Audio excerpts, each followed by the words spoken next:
Hey guys, tonight we begin not with a philosopher or a king, but with something far more dangerous and complicated, dating in the Middle Ages, because believe it or not, finding love in a time of plagues, dowies and chaperones was somehow even more awkward than texting someone, "What you doing?" at 2 a.m. From courtly love songs to marriage by livestock negotiation, medieval romance was less about butterflies and more about land rights.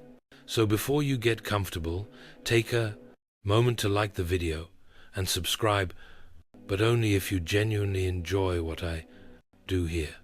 And let me know in the comments where you're tuning in from and what time it is for you. It's always fascinating to see who's joining us from around the world. Now, dim the lights, maybe turn on a fan for that soft background hum, and let's ease into tonight's journey together.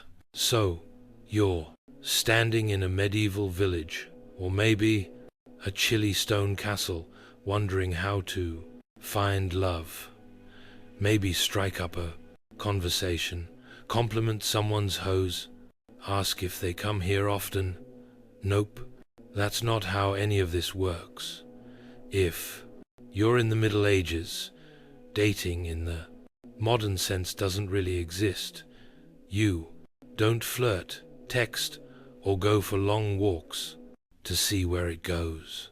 Instead, your parents or your lord or your abbot are already deciding who you'll marry, when, and how many cows it will take to seal the deal.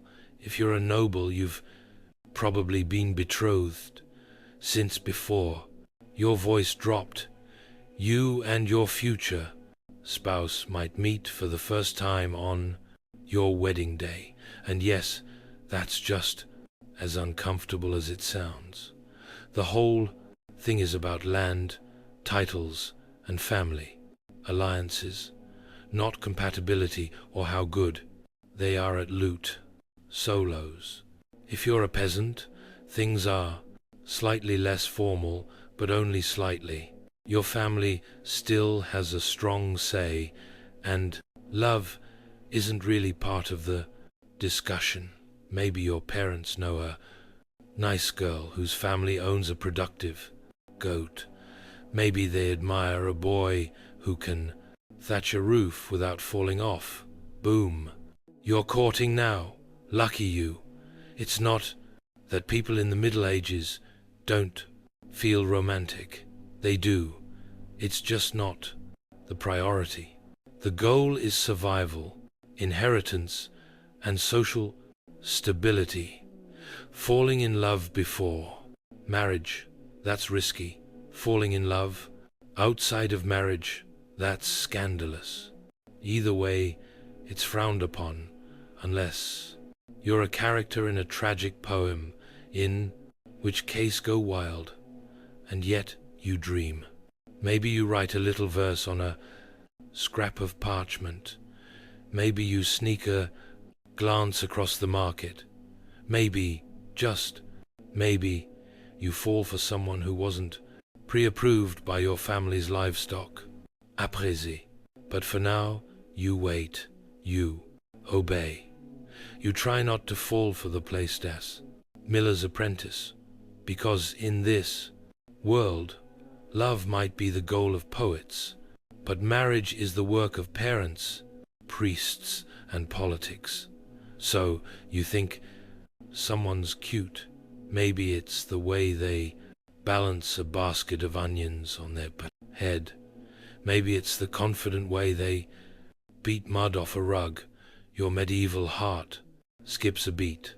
But steady yourself, because in this world, romance doesn't bloom without a balance sheet. Before you even think about courtship, you'd better ask, what do I bring to the table? And if your answer is a charming personality, you might want to sit down.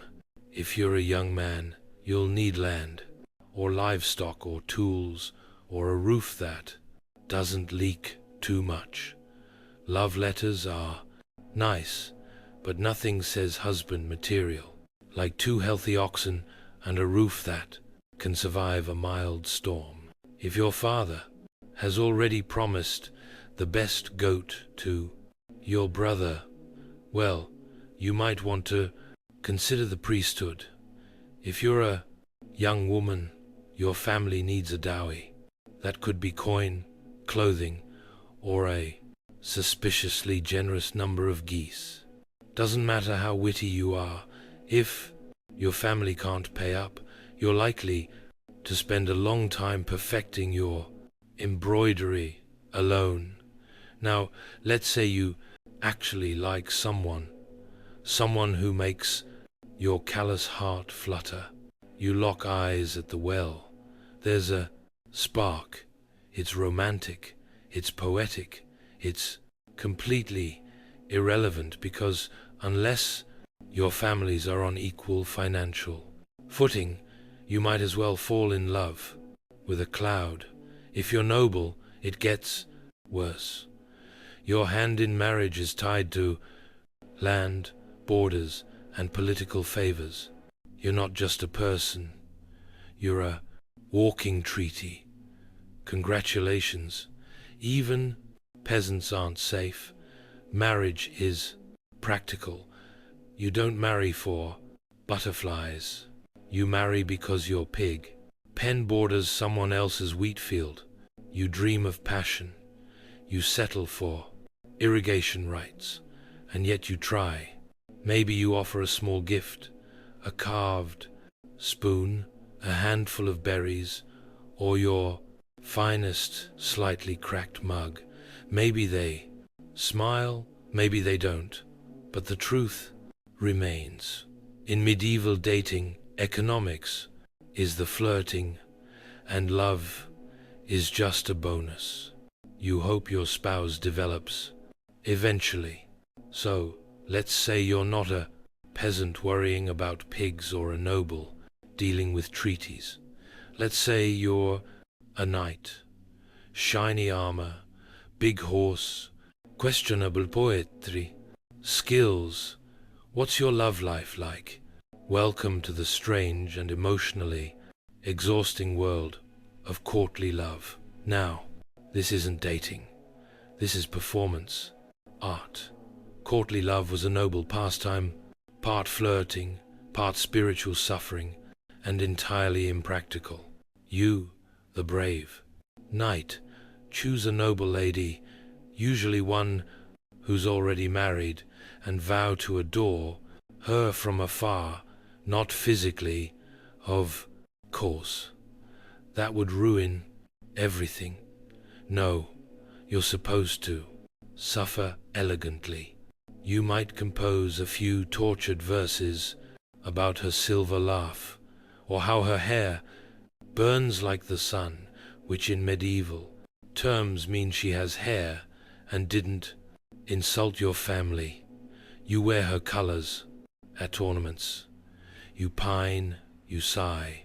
You occasionally joust someone just because he glanced at her too long. The lady's role.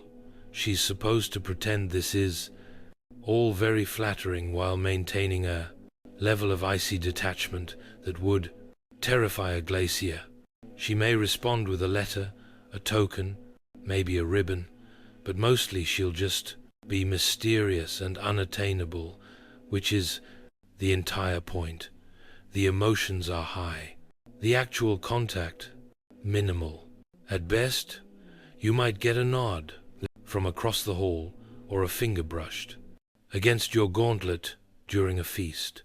Anything more, and suddenly it's not courtly love. It's a scandal or worse, adultery. And no one wants that, at least not officially. This entire setup worked best when everyone involved agreed it was mostly pretend. It was a way to express longing, devotion, and creative angst, all without disrupting the social order a medieval venting mechanism, if you will. Was it dramatic? Absolutely. Did it involve more poetry than practicality? Constantly. But for a knight stuck between battles and boredom, courtly, love gave you something to write about and someone to write for. Just don't expect a happy ending or a kiss or even eye contact. So you've fallen for someone. Great. Now comes the hard part. Expressing that affection in a society where touching someone's hand without a chaperone is basically a declaration of war.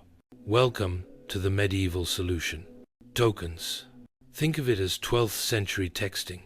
Slow, confusing, and open to wildly inaccurate interpretation. Let's say you're a knight and you're hopelessly in love with Lady Marjorie of whatever her last name is. You can't speak to her alone, and your poems keep getting intercepted by her confessor. What do? You send her a glove or maybe your embroidered sleeve. Nothing says I love. You like mailing someone part of your wardrobe, and if you're on the receiving end, congratulations.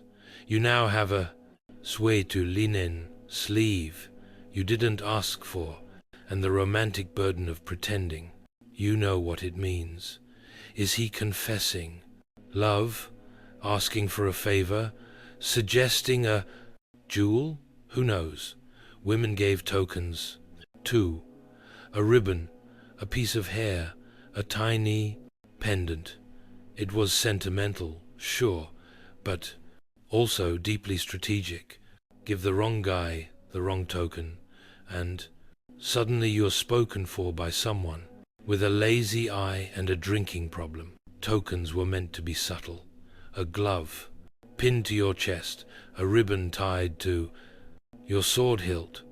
Everyone knew what it meant, and no one said what it meant. The more cryptic, the better. It was less about communication and more about plausible deniability. Oh, this glove? No, it's not from Lady Joan. It just appeared on my pillow, scented with lavender. Completely random. For commoners, tokens were simpler. Maybe a wood carving, maybe a handkerchief you stitched when you weren't milking something. It was still romantic, just with more calluses involved. Tokens were also risky. Giving one to the wrong person could spark rumors. Receiving one you didn't want meant figuring out how to politely return someone's sock without insulting their lineage. But for all the awkwardness, these tokens carried real emotional weight. They were symbols of love in a world that didn't allow much room for it.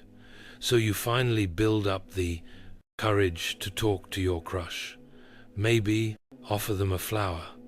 Maybe quote a little bad poetry you definitely didn't steal from a traveling minstrel. You're ready for a moment of intimacy. Unfortunately, you're not alone. Welcome to the world of medieval dating surveillance, where love is never blind. It's heavily monitored by your mother, your priest, nosy cousin, and sometimes all three at once. Let's say you're a young woman of marrying age. You're never just going for a walk. You're going for a walk with Margaret and her terrifyingly strict aunt who's already judging your posture. Even if you're simply fetching water, someone is watching. Someone is always watching. It's less dating, more espionage. And if you're a man trying to court someone, better hope you have the approval of her family, her parish, priest, and the local gossip network.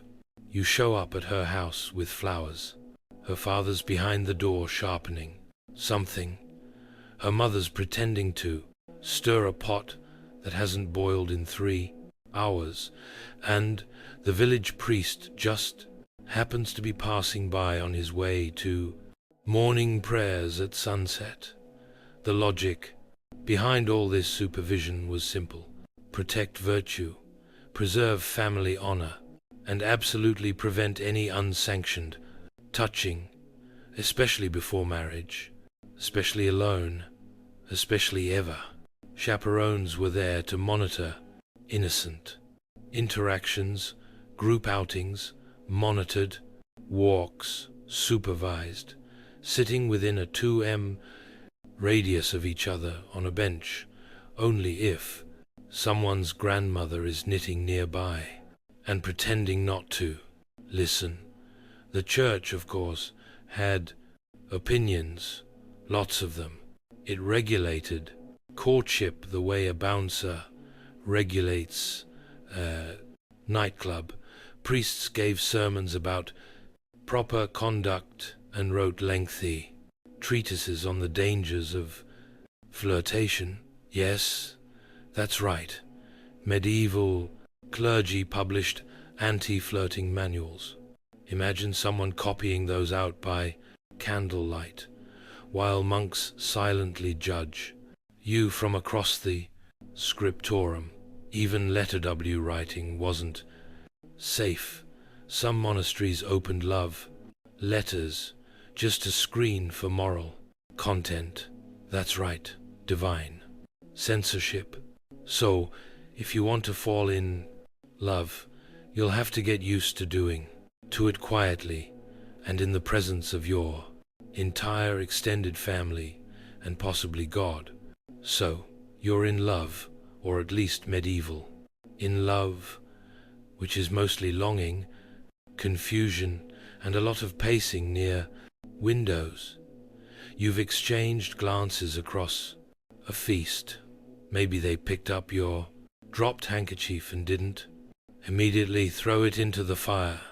The tension is unbearable, but you still can't speak freely. There are chaperones, priests, mothers lurking like emotional border patrol agents. So, what do? You write a letter. Ah yes, the secret love letter, the most dangerous piece of parchment since the excommunication. Notice, this is your chance to confess your heart using the most cryptic, overly poetic language possible, because you can't just say, I like you. You must say, my soul is a stag pierced by the arrow of your grace roaming the forests of yearning. Naturally, if you're literate, which, let's be honest, isn't a given, you pen your message on vellum or rough parchment. If you're really dedicated, you dust it with flower petals or perfume. Just be careful with that. One noble accidentally used a love letter to wrap a herring and delivered it to the wrong girl. They're married now. It's fine. Now comes the problem of delivery. You can't just hand it over. You need a courrier, a loyal servant, a bribed monk, or a younger sibling with limited understanding of consequences. Sometimes, even a minstrel would do the job, singing your poem in the town square, while pretending it was anonymous, subtle, and the poetry risky, very risky. The line between romantic and heresy was thinner than amongst patients during Lent. If your metaphor even hinted at anything physical, you might find yourself confessing to both lust and literary exaggeration. But despite all the rules, people did write. Some letters survived. Some poems were copied and passed around, like forbidden fruit. In a world of rigid roles and constant supervision, a folded scrap of words could feel revolutionary. So you write, you risk it, you press your trembling hand to the precipice, parchment, and say everything you can't say aloud. Just don't sign it too clearly. You want romance, not a church trial. Finally, a break, a feast day, a harvest festival, a maple dance. In short, a rare moment when your life isn't just work, prayer, and pretending. You're not interested in the blacksmith's daughter. Today, you're allowed to flirt, sort of, as long as no one sees, or everyone sees, but pretends not to. Welcome to medieval festivals, where romance blooms under the watchful eyes of everyone you've ever met. And Three Chickens. Festivals were one of the few socially approved moments when men and women could mingle, laugh, and, dare we say, make eye contact. There's music, there's ale, there's someone wearing a flower crown, with dangerous confidence. You've never seen so many people not pretending to be miserable. If you're a peasant, you might try to impress your crush by winning the sack race, catching a greased pig, or juggling 3 stale rolls of bread. Nothing says I'm available like falling off a hay bale with dignity. Dancing was your best shot at actual physical contact. The rules were rigid, but a well-timed spin or a not quite accidental hand graze could say more than any poem. The maple dance, for example, was basically a giant excuse for coordinated flirtation wrapped in ribbons and plausible deniability. And if you're noble, your version of flirting at a festival involved less hay and more poetry. You might compose a verse on the spot, compare your lady's eyes to twin candles or other glowing things, and offer a trinket, hopefully not one that was clearly made by your servant 5 minutes earlier. Food helped, too. Offer your beloved a meat pie or share a honey cake. If they accept it with a smile, you're doing well. If they hand it to their dog, start over with someone else. But remember, everything you do, someone is watching. A parent, a priest, a bard with a big mouth. One misstep, and your flirty smile becomes a youthful indiscretion discussed at church for the next 6 weeks.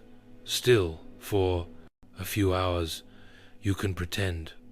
Pretend you're in a world where love isn't a transaction, where laughter isn't suspicious, and where dancing in public doesn't end in penance. Let's say you're not a knight, a noble, or a bard with a lute and excessive feelings. You're a regular villager. You wake up with the cows, go to bed with the chickens, and spend most of your day ankle deep in mud. You're not looking for a poetic soulmate. You're looking for someone who can milk a goat without emotional drama. Welcome to peasant courtship, where romance is practical, gestures are modest, and chemistry means we can survive winter together.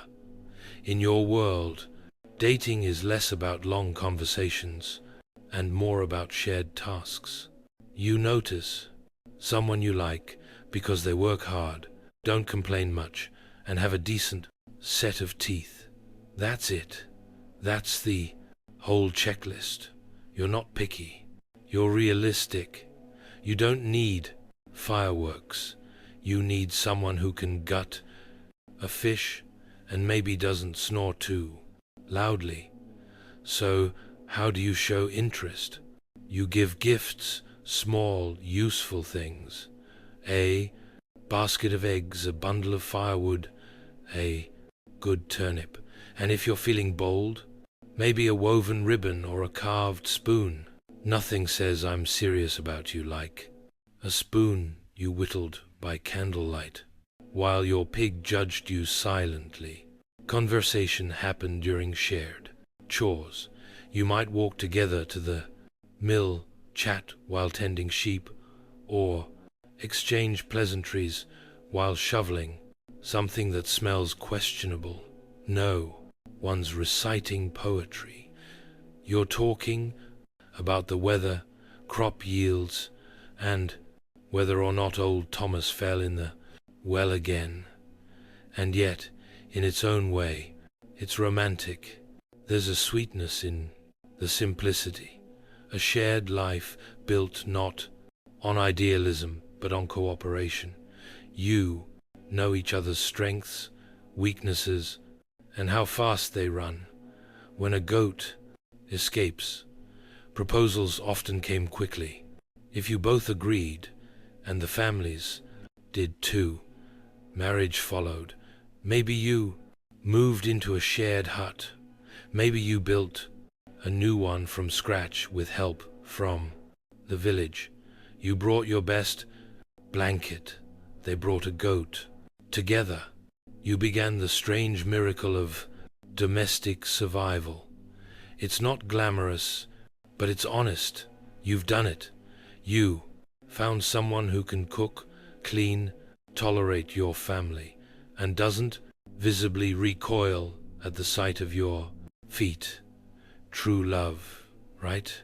Now it's time to get married, which in medieval terms means you're entering into a contract, not a dreamy vow under the stars, a legally binding transaction, often negotiated with all the passion of a livestock auction.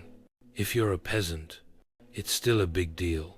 You gather a few witnesses, talk to the local priest, and try not to trip over the Latin during the ceremony. But behind the sweet-sounding blessings is a serious checklist, dowry, land rights, who gets the cow, and what happens if someone dies during planting season. Ah, yes, romance. If you're from the upper class, buckle up. Your marriage is a full-blown legal negotiation. Your parents, the priest, the scribe, maybe a cousin who once studied law, they're all in on it. The bride and groom, mostly just standing nearby, looking decorative and nodding when spoken to. You may or may not have even met the person you're marrying. Your family has done the math. Your estate needs her fields. Her dowry balances your debts. And both of your coats of arms look good next to each other. Love is optional. The merger is not. And once you're married, it's permanent. Divorce isn't really a thing. Unless you can prove someone wasn't baptized, was secretly related to you, or died and forgot to mention it. Annulments existed, but they required a lot of paperwork, a bit of luck, and a solid bribe. Still, not everything is bleak. Some couples genuinely grew to love each other, shared chores, raising children, surviving winters. These things have a way of building affection, or at least tolerance, which in medieval terms is basically the same thing. The church was involved in every step. Marriage was a holy sacrament, one of the 7 big ones. You didn't just marry for legal reasons. You married because God needed a witness, possibly 2. So you stand, exchange vows, and smile as someone hands over a sack of onions and calls it a blessing. So let's say you've had enough. Enough contracts, enough negotiations, enough being treated like a particularly valuable sack of flour. You're a noble, but once you want to marry for love, not for land, not for lineage, not for your father's strategic ambitions, just love. Congratulations, you're about to cause a scandal. Noble allotments were the medieval equivalent of lighting your family tree on fire and dancing in the ashes. If you ran off to marry someone of your own choosing, it wasn't just personal rebellion, it was political sabotage. Let's say your lady, Ella promised to Saboring von Flues for the Luvis estate secure, but you've fallen madly in love with a penniless squire who smells faintly of horses and adventure. You meet in secret, whisper sweet nothings in the stables, and one day you vanish off to a monastery where the abbot owes you a favor. There you marry under questionable legality with only a nervous monk and 2 chickens as witnesses. Back at home, chaos, your family outraged, your father threatening to siege the groom's family garden, your mother crying into her embroidery hoop, the church deeply concerned, the gossip delicious. And if you're the groom in this romantic rebellion, don't get too comfortable. Best case scenario, you get to keep your bride and your kneecaps. Worst case, you're excommunicated and disemboweled in that order. Still, some couples got away with it. If the union couldn't be undone without causing even more embarrassment, families sometimes just sighed and moved on. After all, what's done is done, and at least nobody died. Hopefully, in rare cases, these scandals became legends. Songs were written, poems composed, stories whispered at banquets. 2 nobles who chose love over duty, practically mythological. And yes, most noble marriages were transactional. But these moments, brief rebellions, passionate escapes, whispered vows beneath moonlit towers. They reminded the world that love, though inconvenient, refused to go extinct. So, if you ever feel dramatic for swiping left or turning down a second date, just remember at least your life doesn't involve secret weddings, angry barons, and a horse tied to a ladder outside your window. Marriage. That beautiful union of 2 souls and their respective financial portfolios. Because in the Middle Ages, love was nice, but a dowry, now that was truly romantic. Let's say you're a bride. You're not just getting married. You're being launched like a small dowry-equipped economic vessel. Your family prepares your dowry. Money, livestock, land, linens, a cow or 2, depending on how lovable they think you are, and maybe even a set of pewter dishes, if they're feeling generous. These offerings go to your future husband, who accepts you and your portable wealth with open arms and a mental calculator.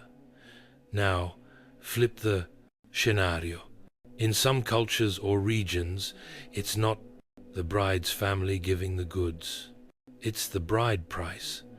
The groom pays her family for the honor of marrying her, effectively saying, "Here's a horse, a cloak, and 3 pigs. Now give me your daughter." Medieval romance at its finest. The point is, someone is paying someone. You're getting married, and There is absolutely a receipt involved. These exchanges weren't just about wealth. They were about status, expectations, and public statements. A large diary might indicate a bride came from a prestigious family. A stingy one might suggest they were trying to offload her quickly, possibly due to suspicious personality traits or a habit of talking back. You, as the bride, didn't usually get to keep your dowry. It became part of the household economy, managed by your husband, guarded by the law, and hopefully not gambled away on dice and ale within the first month of marriage. If the marriage ended through death, annulment, or your husband wandering off to join a monastery after midlife regret, your dowry could theoretically be returned, but retrieving it was often harder than pulling a sword from a stone. You'd need support, legal backing, and ideally someone who could read. Meanwhile, the bride price, if paid, was like buying a rare goat, expensive up front and no refunds. It compensated the bride's family for the loss of her labor. After all, who's going to milk the sheep now? So, while love was occasionally in the mix, money was always at the altar. So, you didn't go the marriage route. Maybe you were the second son, or your dowry was suspiciously small, or you just really like chanting. Either way, you've joined a monastery or convent. Congratulations! You've now taken a vow of poverty, chastity, and an aggressive disinterest in romance. And yet, here you are in a stone cloister, surrounded by silence, candle smoke, and Brother Anselm's unexpectedly soulful eyes. Yes, even behind monastery walls, forbidden love to found a way. To be clear, falling in love in a religious order was deeply discouraged. Like you might get whipped, exiled, or lectured by someone with a Latin name. Discouraged. You've sworn to give your heart entirely to God, which means giving it to literally no one else. But hearts are unruly, and sometimes prayers start sounding a lot like love poems. Maybe it starts with innocent tasks, passing each other bread in the refectory, whispering during vespers, laughing a little too hard when someone drops a hymnal. Before you know it, you're tucking extra cheese into Sister Beatrix's satchel and questioning everything. Some monks and nuns wrote passionate letters, disguised, of course, as theological musings. Your soul is a shining light in the darkness of my contemplation. Sounds holy unless you read between the lines, and many did. There were inevitably scandals, secret meetings in the herb garden, midnight confessions that weren't strictly sacramental, and the occasional gasp-worthy discovery of a nun with a suspiciously round belly. The punishment, usually harsh, exile, public penance, or being reassigned to some far-off abbey, known mostly for sheep and silence. Still, not all stories ended in disgrace. Some lovers escaped. A few even got married after being defrocked. Most, though, returned to their cloisters, red-faced and redevoted, swearing that the whole thing was just an overzealous theological debate, because in the end, monastic life was about discipline. But humans are humans, even in robes, even in silence, and sometimes a quiet glance across the chapel was more thrilling than any tournament or courtly poem. You did it. You got married. There was a priest, a pig roast, and someone spilled me on your mother's only nice cloak. But now it's been a few months, or years, and something feels off. Maybe your spouse snores like a dying lute. Maybe they forgot to mention their chronic gambling problem. Or maybe you just realized that marrying for land and sheep doesn't automatically result in romantic bliss. Either way, welcome to the world of medieval marital disappointment. Now, don't go reaching for the divorce papers, because they don't exist, at least not in any form you'd recognize. Marriage was a sacred and unbreakable bond approved by the Church, sealed by God, and enforced by public shame. You could try for an annulment, but you'd need a very good reason. We don't get along doesn't cut it. You'd have to prove that one of you was underage, already married, to closely related, which happened disturbingly often, or best case scenario, never consummated the marriage, which meant someone had to confirm that fact in writing, possibly under oath. Good luck. If you're a noble, it gets messier. Your marriage wasn't just personal, it was political. Trying to escape it could start a feud, ignite a scandal, or launch a minor war. Best to just quietly resent each other and attend separate feasts. So, what do unhappy couples do? Mostly, they just endure. You sleep in different beds. You sigh dramatically at dinner. You pour your feelings into embroidery, or that one really angry psalm. Passive aggression becomes your love language. Of course, affairs happened, usually quietly, sometimes spectacularly. Nobles had secret lovers. Peasants had suspiciously helpful neighbors. The church condemned it, of course, but that didn't stop people. It just made them better at sneaking around barns and blaming things on God's mysterious will. For women, getting out of a bad marriage was especially hard. Even if your husband was violent or vanished, society expected you to stay loyal, silent, and mildly pious, while surviving off bread crusts and disapproval. Still, some people made it work. Marriages weren't always happy, but they could become partnerships, forged by hardship, habit, and the quote, shared experience of hauling firewood in the rain. Let's say your spouse dies. Maybe it was the plague. Maybe a farm accident. Maybe they tripped over a goose in the dark.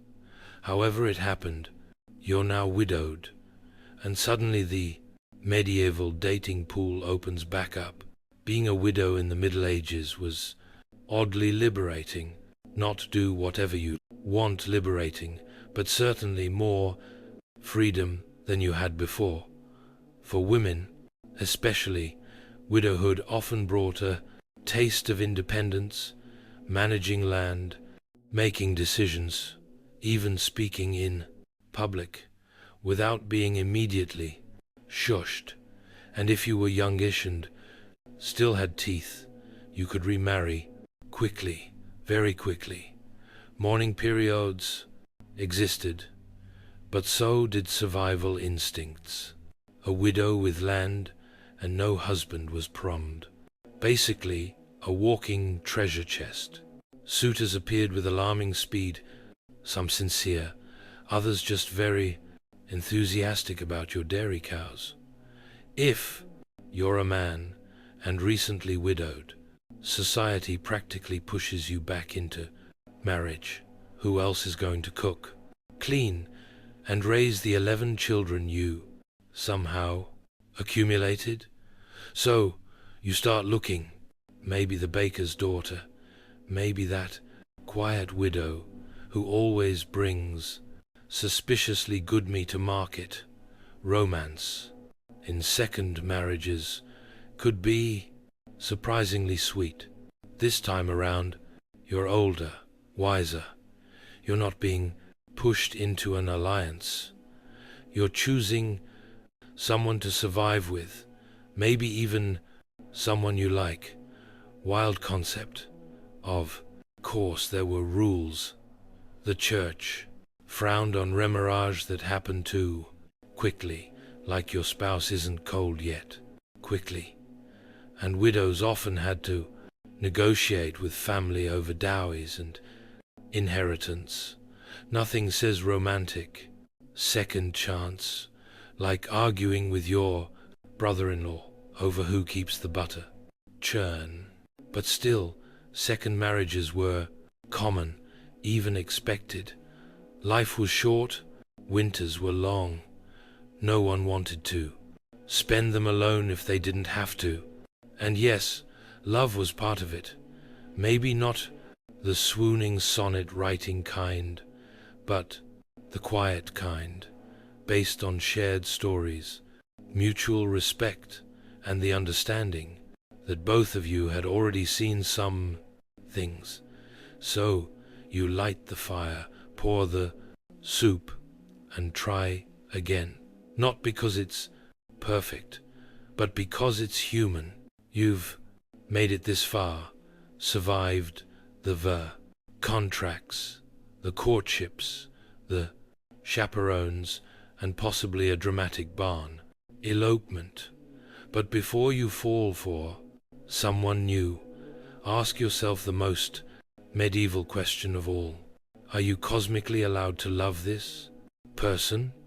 Because in the Middle Ages, love wasn't just a matter of the heart. It was a matter of stars, bones, and whether or not your grandmother saw a fox this morning. Let's begin with astrology. Yes, before you kissed anyone, you might want to consult the local monk astrologer. Are your signs compatible? Is Venus in retrograde? Was your beloved born under an unlucky moon? If so, better to marry someone less cursed. Love is hard enough without planetary sabotage. Then there were birthmarks, mysterious little symbols that might identify you as your soulmate's long-lost twin or their destined executioner. Superstitions were flexible like that, but the church had its own checklist. You couldn't marry your cousin, or your second cousin, or your fourth cousin twice removed, unless you had special permission, which the wealthy often bought because loopholes. So before things got serious, you'd probably need to draw a family tree and then quietly erase parts of it. Social status also mattered deeply. A noble could not fall in love with a peasant without it being declared either a miracle or a moral failing. Cross-class. Romance was rare, scandalous, and only acceptable if it later became a tragic folk song. And then there were the Kamsas, omens. If a raven flew overhead while you were thinking about someone, bad sign. If you drop bread at dinner while glancing at your crush, forget it. That's a cursed union. Someone might bury a charm under your doorstep to protect you from improper suitors or to sabotage your chances. Either worked. Love in this world wasn't just personal, it was mystical. Everyone had an opinion. The stars, the saints, the weather, and that one woman in the woods who definitely wasn't a witch, except she probably was. But despite all the rules, signs, and whispered warnings, people still loved clumsily, bravely, often against advice. Because medieval or not, the heart remains wonderfully disobedient. You've probably heard of Alexander the Great, maybe even Julius Caesar, but have you ever heard of the woman who allegedly chopped off the head of Cyrus the Great and dunked it in blood? Her name was Tamaris, and she didn't rule from a throne, gilded in gold, or within high-walled cities. No, her court was the open sky. Her army was the wind, and her power came not from titles, but from pure unshakable authority. She was Queen of the Maze, a confederation of nomadic tribes who roamed the steppes of Central Asia. Think horse archers, tattooed warriors, ritual feasts, and battlefield justice. Tomius didn't inherit her power from a pampered courtier system. She rose through grit, leadership, and possibly a healthy dose of don't mess with me energy. Her people were tough, accustomed to harsh winters, long migrations, and enemies on every side. But even among Such people, she stood out. She was a warrior, a lawgiver, and a ruler in her own right. No husband overshadowed her, no brother guided her hand. Now, to be clear, much of what we know about Timerius comes from the Greek historian Herodotus, a man not exactly known for his strict fact-checking. But if even a fraction of his account is true, then Tomius wasn't just a queen. She was a storm in human form. At the heart of her story is this: a foreign superpower was growing, stronger by the day. The Achaemenid Persian Empire, led by Cyrus the Great. He had already conquered Lydia and Babylon, and now his gaze turned east. The Massage were next on his list, but Cyrus didn't fully understand what kind of woman he was dealing with.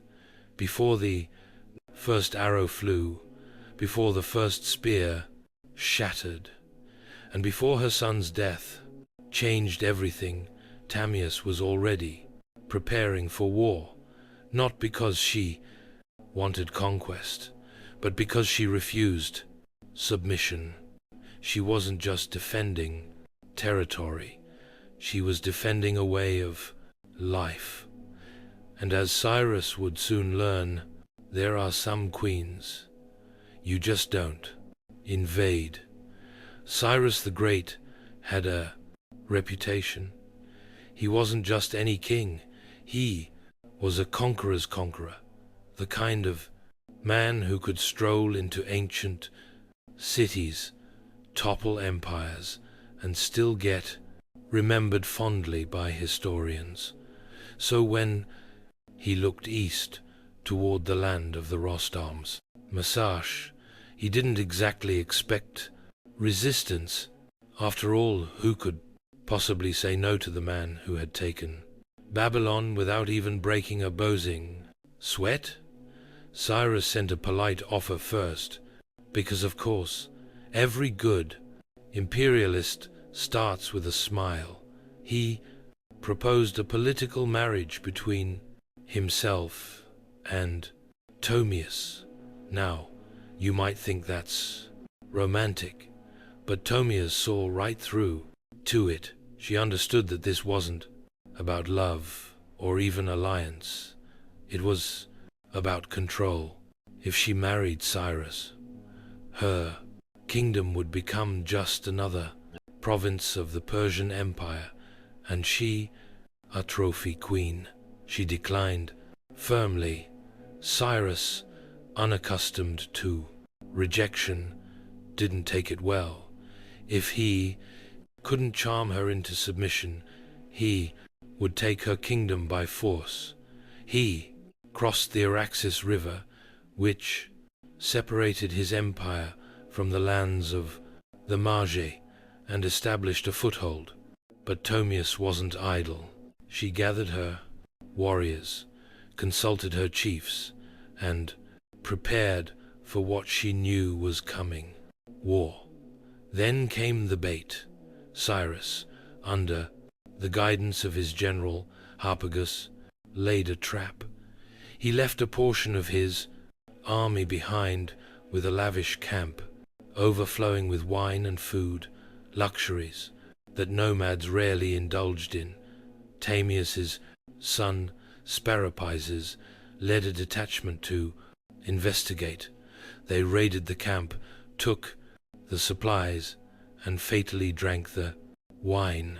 The Persians returned at just the right moment, drunk, disoriented, and unprepared. Sparapises and his men were overwhelmed. He was captured alive. When Tamaris heard the news, her world cracked. This wasn't just a military loss, it was personal. Her son, her heir, was now a prisoner in Persian hands.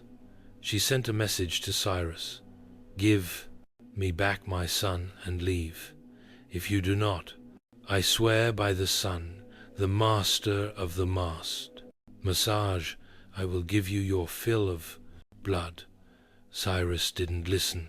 Sparapises, ashamed of his capture, killed himself in Persian custody. Tomius had just lost her only son, and now she was out for blood. Grief is a powerful thing, but grief mixed with fury, that's the recipe for absolute devastation. When Tomius learned her son, Sparapises, had taken his own life in Persian captivity, something inside her snapped. This was no longer about borders, pride, or even independence. This was war soaked in vengeance, and Tomius wasn't one to grieve quietly. She didn't retire to her tent in mourning robes or weep by the fire. No, she mounted her horse, sharpened her weapons, and swore an oath that would echo through history. She would face Cyrus in battle. She would defeat him, and then she would make sure he never forgot her name, even in death. According to Herodotus, Tamius summoned her tribal council. Under her command, the Massage, Mobili said, "Picture it, hundreds of warriors on horseback, adorned in leather armor, wielding bows and spears, faces painted with fury. They didn't march like a Persian army. They moved like a storm, swift, chaotic, and with deadly precision. This time she set the trap. Cyrus, perhaps overconfident from his earlier deception, underestimated her resolve. But Tomius knew his tactics. Now she studied his movements, waited for the right moment, and then unleashed everything. The two armies clashed in what Herodotus describes as one of the bloodiest battles of the ancient world. There were no fancy formations or long speeches, just screaming horses, clashing blades, and a queen who fought alongside her warriors. No silk-road empress here. Tomius was in the thick of it, riding hard, cutting down enemies with merciless focus. And when the dust finally settled, Cyrus the Great was dead. Tamius, ever theatrical in her justice, had his body searched. His head was severed, placed into a wineskin-filled anise, with blood, and presented as a final offering. According to Herodotus, she spoke to it. You thirsted for blood, now drink your fill. Whether or not every detail is true is almost beside the point, because what matters is that Tomius won. She crushed the most powerful empire of her day, avenged her son, and made sure that her name would to be remembered not as a victim but as a conqueror. And this was just the start of her legend. The battlefield was silent. The Persians were dead or fleeing, their legendary king lifeless in the dust. And Tomius, she didn't celebrate like a conqueror. She didn't parade through Pepalolis or carve her face into coins. Instead, she stood over Cyrus's body, her vengeance fulfilled, but her heart still broken. Victory, it turned out, didn't bring peace. The Massage had won more than just a battle. They had turned the tide of empire. The death of Cyrus the Great sent shock waves across the ancient world. In Babylon, Egypt, and the far corners of the Persian realm, rumors swirled. The unstoppable king had fallen, not at the hands of another great empire, but by a nomadic queen who had no throne, no palace, just fury, grit, and a cavalry of warriors who would ride into hell for her. And yet, Tomius didn't exploit her victory for conquest. She returned to her people with the same pragmatism she ruled with. No war taxes, no imperial ambitions. She didn't try to seize the Persian throne. That wasn't her world. Her justice had been served. Her son had been avenged. The empire could continue without Cyrus. But now it would think twice before ever riding east again. It's worth noting just how rare this was. Most rulers, after winning a battle of that magnitude, would have grabbed power with both hands. But Tomius seemed more concerned with preserving her people's freedom than expanding her reach. And yet, this is where her story begins to fade. There are no records of to her after the battle. No statues, no royal tomb, no massage monuments carved in stone. She rides into the fog of history as elusive and untamed as the steppes themselves. Historians debate whether Herodotus exaggerated her tale. Some say Cyrus died elsewhere, that the wineskin of blood was poetic fiction. But even skeptics agree someone dealt Persia a heavy blow. And it wasn't a king, it wasn't a general, it was a queen, a mother, a woman whose love for her son fueled one of the most dramatic reckonings in ancient history. And her story, it didn't need to be written in stone. It was carried by the wind, because when the wind howls across the steppe, some still say it whispers her name to. To understand Tomius, you have to understand the people she led. The Massage weren't your typical ancient civilization. No marble temples, no hanging gardens, no scrolls of poetry.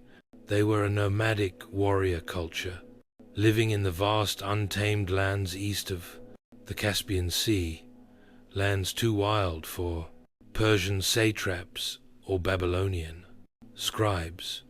Their world was one of movement, survival, and honor. Imagine sprawling plains without borders, herds of horses and cattle as currency, and warriors raised in the saddle. Children were taught to ride before they could walk straight. Archery wasn't a sport. It was second nature. Their bows were compact and deadly. Their armor, layers of leather and scale, flexible for riding, sturdy for war. They hunted, they raided, and they fought to protect their freedom. And unlike many patriarchal societies of the time, Majete women could and did fight. That wasn't an exception. It was expected. Warrior women weren't legends. They were your neighbors.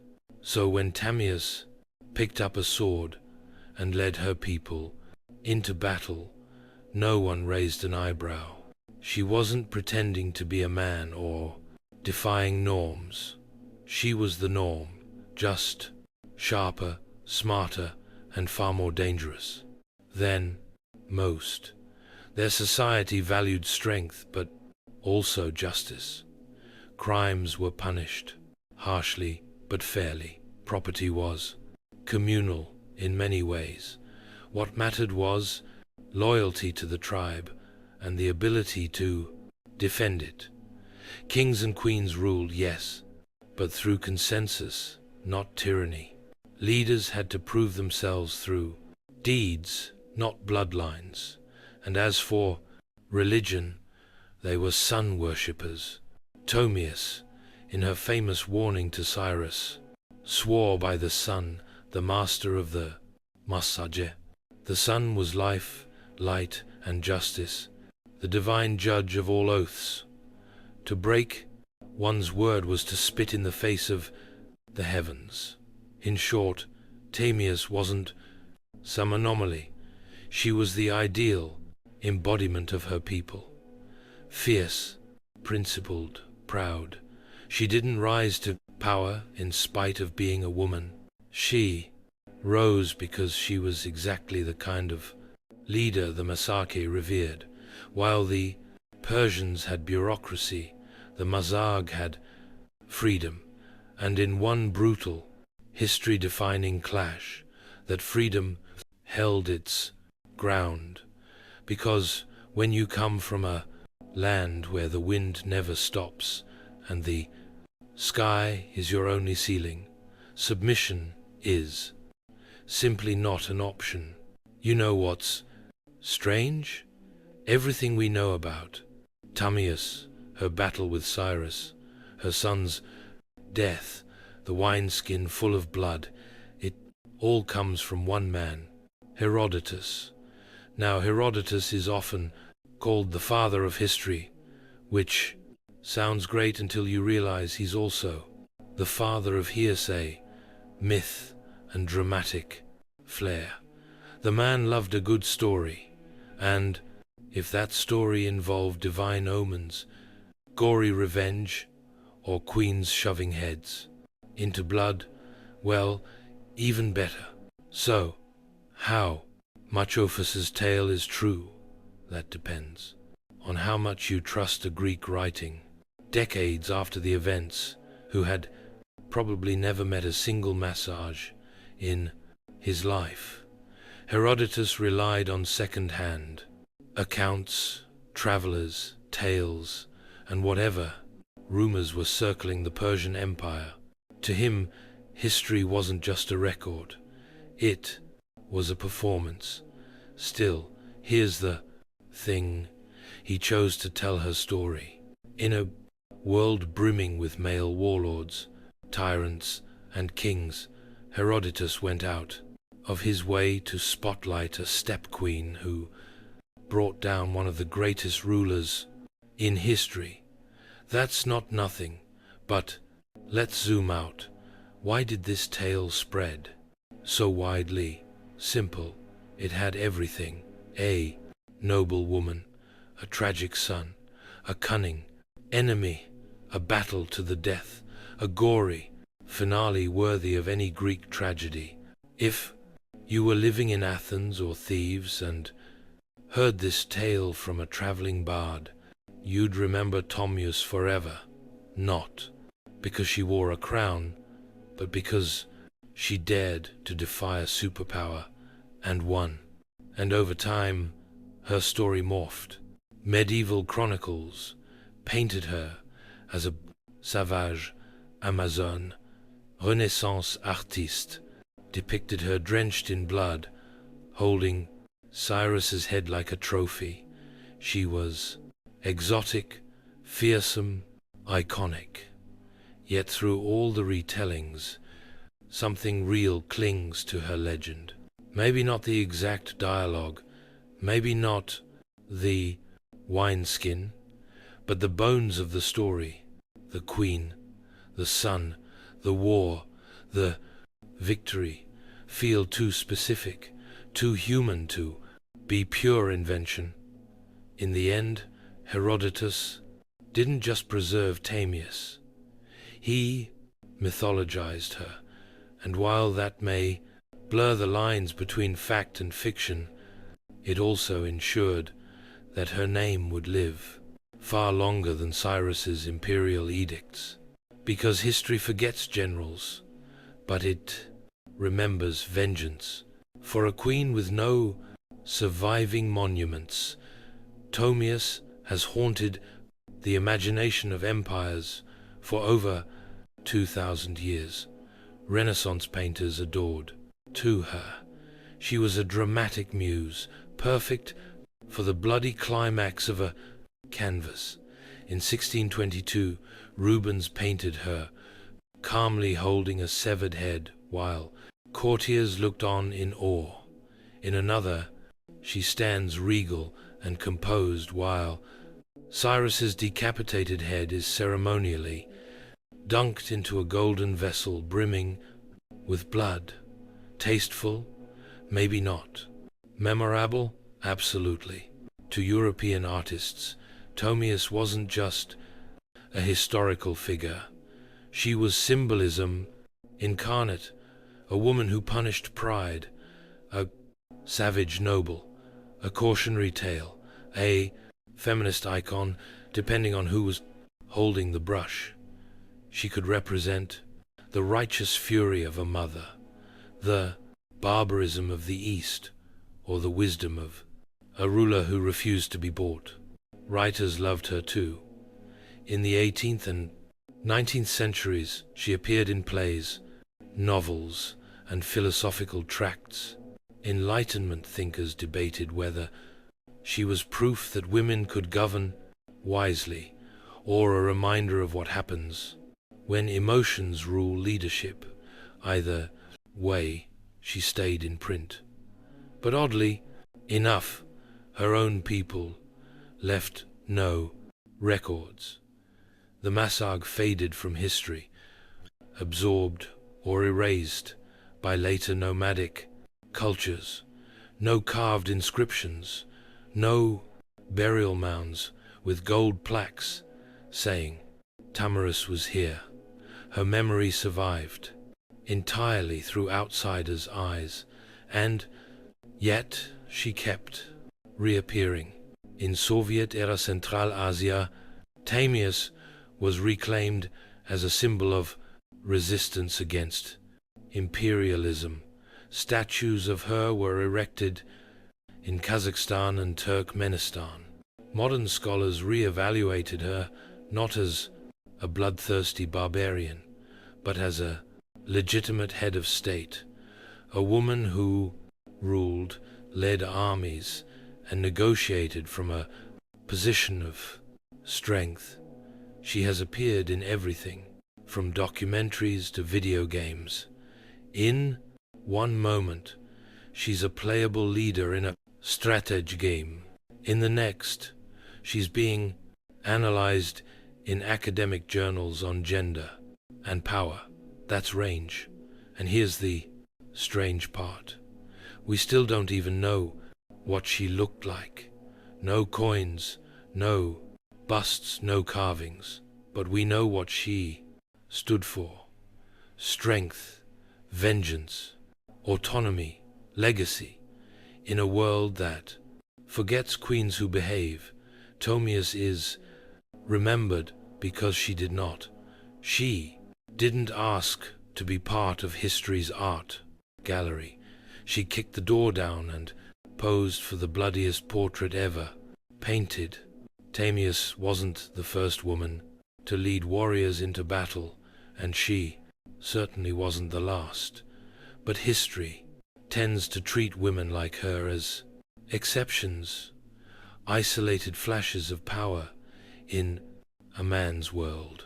The truth, Thomius was part of a long, often overlooked lineage of women who ruled through the sword. Let's rewind a bit. Before Tamias, there was Shamaramat, the pre-Assyrian queen who may have inspired the mythical Semiramis, builder of cities, slayer of rebels. Around the same era, the Scythians, cultural cousins of the Massageta, had female warriors buried with weapons, their skeletons showing clear signs of battle injuries. These weren't ceremonial roles. These women fought, bled, and died on horseback, and after Timurius came more. Boudicca, the Celtic queen who led a fiery revolt against the Roman Empire in the 1st century CE, is often compared to her. Like Thamyris, Boudicca's war was sparked by personal loss. Her daughters were assaulted, her land seized. Her response: she burned Roman settlements to ash. The parallels are uncanny. Grief, vengeance, and an empire too arrogant to see what was coming. There's also Zenobia, queen of Palmyra, who in the 3rd century CE defied Rome itself and carved out her own mini-empire in the East. She minted coins with her face. She declared independence. She made the emperor come to her. What binds all these women together, Tamias included, isn't just power, it's audacity. They led in eras that pretended leadership belonged to men. They wielded authority not as caretakers or stand-ins, but as strategists, generals, and rulers. And while many male leaders were praised for their conquests, these women were often labeled dangerous, unnatural, savage. Why? Because they won. Tamias wasn't an outlier. She was part of a global centuries-long pattern of women who rose in times of crisis and made kings bleed. Her story, preserved by Greek pens and modern imagination, reminds us that female leadership wasn't rare. It was just rarely recorded. So when you picture ancient warfare, don't just see helmets and beards. See a queen on horseback, bow in hand, blood in her eyes, and understand Thomias wasn't alone. She was just one of the few they couldn't erase. Thomias never built a palace. She didn't leave behind golden inscriptions or dynastic walls. There's no great tomb, no preserved armor, no marble bust in a museum. And yet she endures. In many ways, her legacy is a paradox. Her entire story hinges on a handful of paragraphs from Herodotus, biased, embellished, possibly fictional, but those words planted a seed that refused to die. For over 2 millennia, her name has resurfaced again and again, in times when the world needed to remember that power doesn't always wear a crown or a beard. She's been reimagined through so many lenses. To Renaissance Europe, she was the noble savage, a warning to tyrants. To modern Central Asia, she became a folk hero, a symbol of resistance and national pride, especially in countries still reckoning with colonial and imperial pasts. Statues of her rise from plazas in Kazakhstan.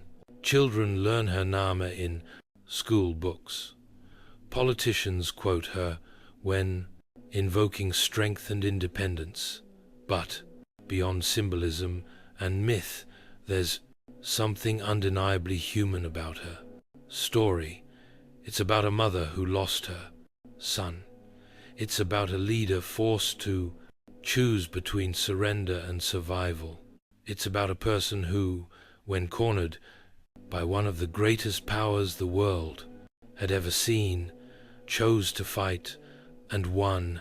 In a world that often erases the names of warrior women, Tomius persists like a blade buried just beneath the surface, always ready to be unearthed by a new generation, hungry for stories of untamed defiance.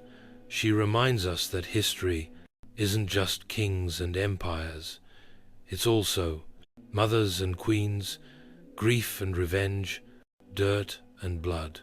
It's the silent moments after battle, when a woman stands alone in a field littered with corpses, knowing she has changed the course of the world, but will never be fully believed. And that might be her greatest legacy, the refusal to be forgotten. No statues, no problem. Her name still rides on the wind of the steppes.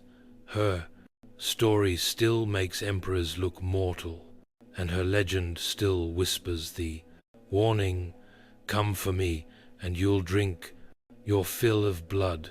So the next time you hear of a great king's downfall, remember, sometimes the final blow comes not from a rival empire, but from a queen on horseback, lost to history, but never truly gone. Imagine a life where your walls are made of felt, your roof is stitched from hide, and your front door opens to the horizon.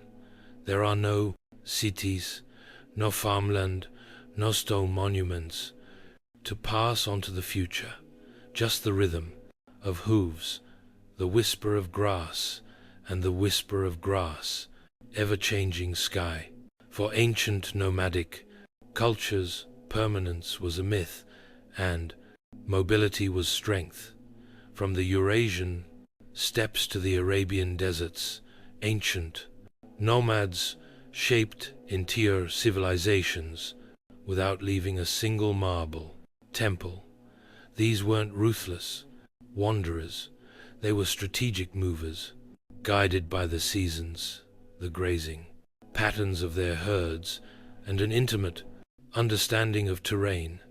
Their homes were yurts, tents, or wheeled wagons, foldable fortresses designed for life on the move. Cattle, sheep, goats, and most of all, horses were the pillars of nomadic life. A person's wealth was counted in livestock, not land. Horses were more than tools. They were companions, weapons, and status symbols. To ride well was to survive. To ride best was to rule. But being mobile didn't mean being disorganized. Nomadic societies had complex social structures. Power usually flowed through clans and tribes with leadership, often based on merit and influence rather than strict heredity.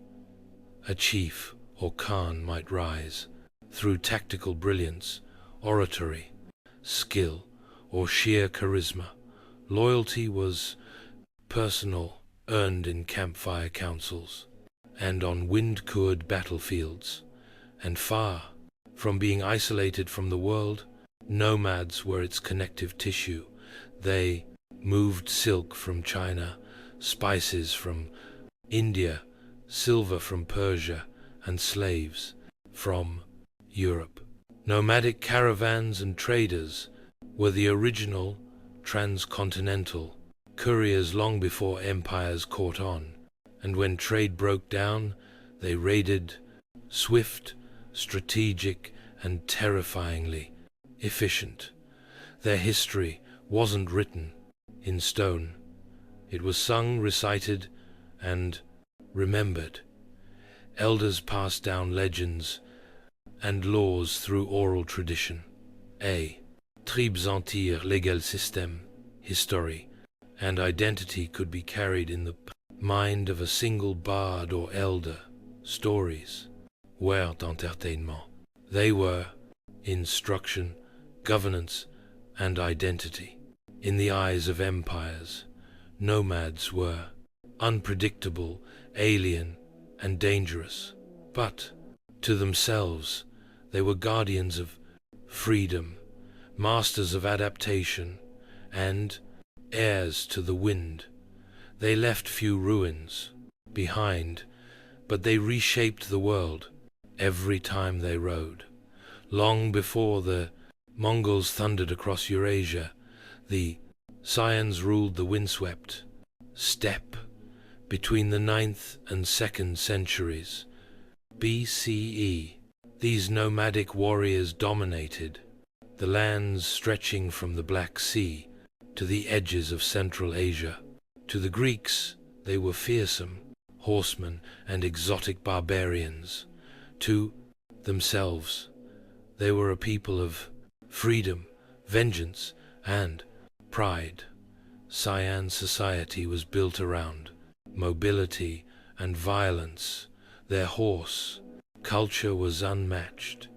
Boys learned to ride before they could walk properly. Their weapons were practical and deadly.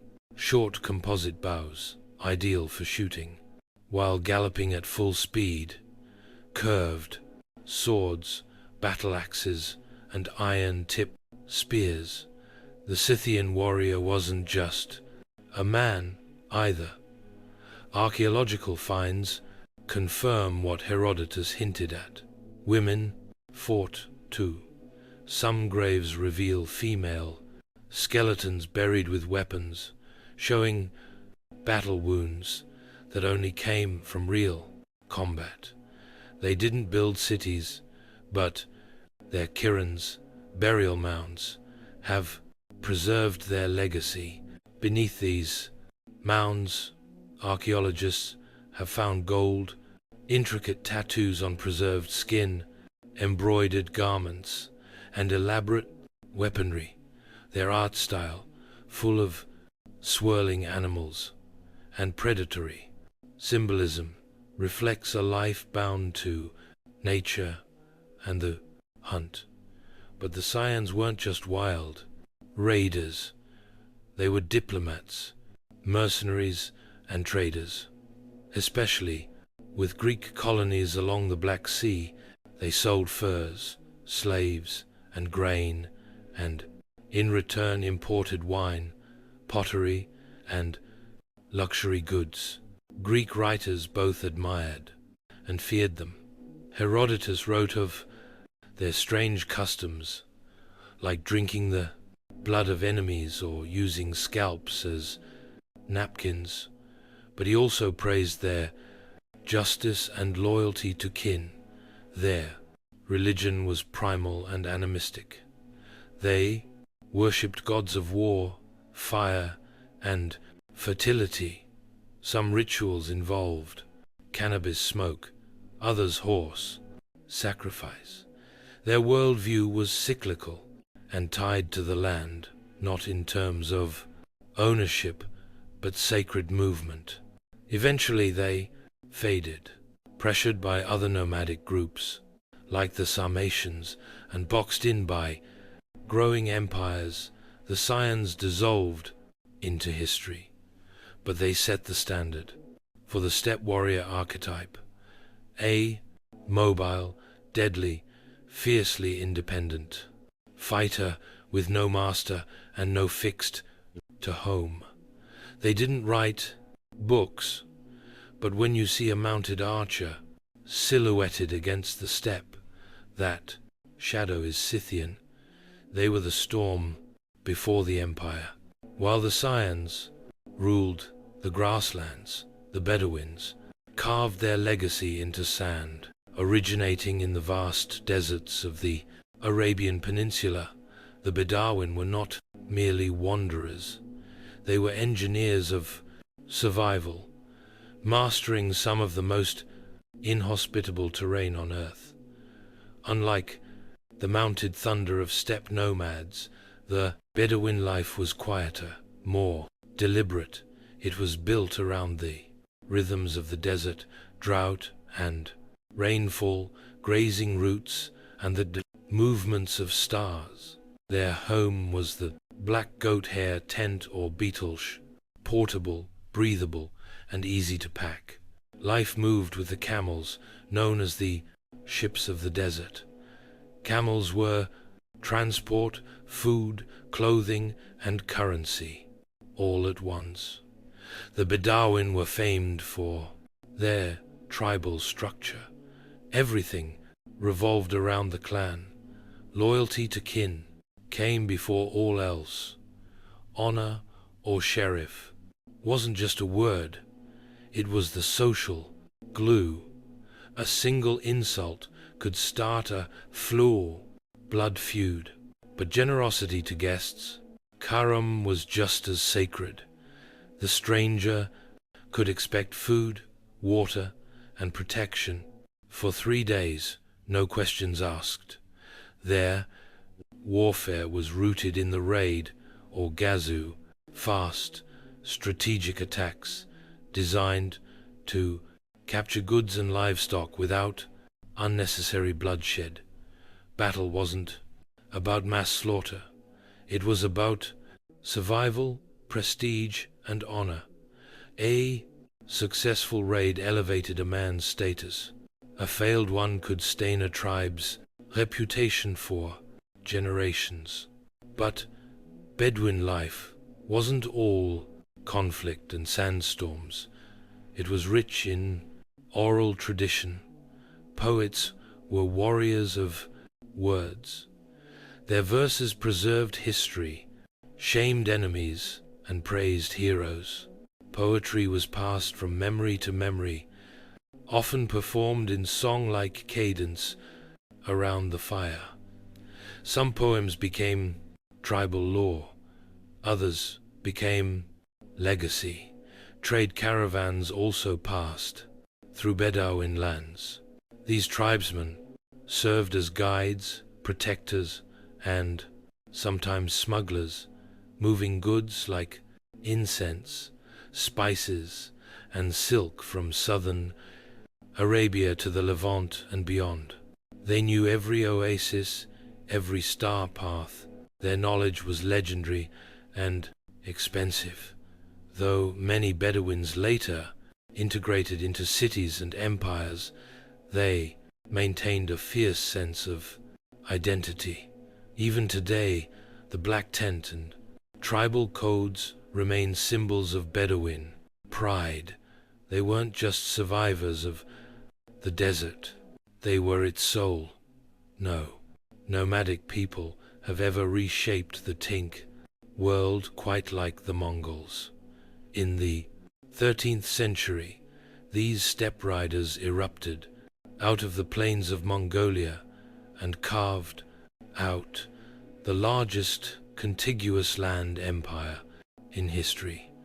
But their roots were no different than the other nomadic cultures they followed. Mobile, clan-based, and fiercely adaptive, life on the Mongolian steppe was brutal and demanding. The Mongols lived in gur, circular felt tents that could be assembled in under an hour and packed onto a cart the next morning. Their herds, horses, yaks, goats sustained them, and their children were raised into the saddle. Riding was a skill learned before literacy. In fact, most Mongols couldn't read, but they didn't need to. Their knowledge was encoded in songs, proverbs, and memory. What made the Mongols different was how they weaponized mobility. Under Genghis Khan, tribal divisions were shattered and reorganized into a new merit-based system. Loyalty to tribe was replaced by loyalty to the ken, and with that, the world changed. Mongol warfare was a ballet of speed and deception. Their horse archers could fire accurately at full gallop, fake retreats to lure enemies, and travel over 100 miles a day. But they weren't just raiders, they were strategists. They used scouts, spies, signal flags, and psychological warfare with terrifying precision. Once they began conquering cities, they adapted quickly. Siege engineers from China and Persia joined their ranks. The Mongols learned how to build catapults, flaming arrows, and battering rams, and used them with chilling efficiency. But here's the twist. They weren't just destroyers. The Mongol Empire connected the world in ways never seen before. They revived and protected the Silk Road, ensuring safe passage from China to Europe. Goods, ideas, and even diseases like the Black Death traveled their vast network. They introduced paper currency, passport systems, and religious tolerance across their realm. A Muslim merchant, a Christian priest, and a Buddhist monk could all travel safely under Mongol rule as long as they didn't rebel. And yet they remained nomads at heart, even as they governed empires. Mongol rulers still returned to their tents, their herds, and the open steppe. They conquered cities, but never truly belonged to them, because no matter how high they climbed, they always rode with the wind at their backs. To the sedentary empires, nomads were either useful or dangerous, and sometimes both at the same time. But to nomads, the line between trade and raid was negotiable. One day, they'd escort your caravans across the desert. The next, they'd plunder your border towns. It all depended on the mood, the season, and how well you paid. Trade was vital to nomadic life. Most nomads couldn't grow grain or make pottery. They needed tools, textiles, spices, and luxury goods. In exchange, they offered livestock, furs, leather, salt, and exotic items like falcons or rare horses. Some traded directly with empires. Others operated as middlemen between distant regions, forming crucial links along the Silk Road, incense, route, and other transcontinental paths. But these weren't simple merchant caravans. They were armed convoys ready to defend themselves or attack, depending on the pace situation. A tribal leader might negotiate with a border governor 1 week, then raid his storehouses the next. Empires called this treachery. Nomads called it options. The Sayans, for example, traded grain and gold to Greek cities along the Black Sea, but if a city tried to cheat them, they burned to it. The Bedouins protected incense and spice caravans across Arabia unless someone failed to pay protection fees. Then the camels changed direction. The Mongols under Genghis Khan initially tried peaceful trade with the Khwarezmian Empire, but when their merchants were executed, they responded by annihilating entire cities. To the nomadic mind, trade was personal and political. It wasn't just business. It was a reflection of respect. If sedentary kingdom treated the nomads as equals, commerce thrived, If they disrespected them, the punishment was swift and usually on horseback. This tension gave rise to a strange relationship border economy. Towns and cities on the edge of nomadic zones often became hybrid spaces, half military outpost, half market. Governors bribed chieftains, tribes traded news, horses, and intelligence. Sometimes marriages were arranged to seal fragile peace. This dance between trade and raid wasn't a flaw in nomadic life. It was a feature. It allowed them to negotiate power without occupying territory, to influence empires without building them, and to remain fluid in a world that worshipped walls. They didn't need to conquer cities. They just needed cities to keep watching the horizon.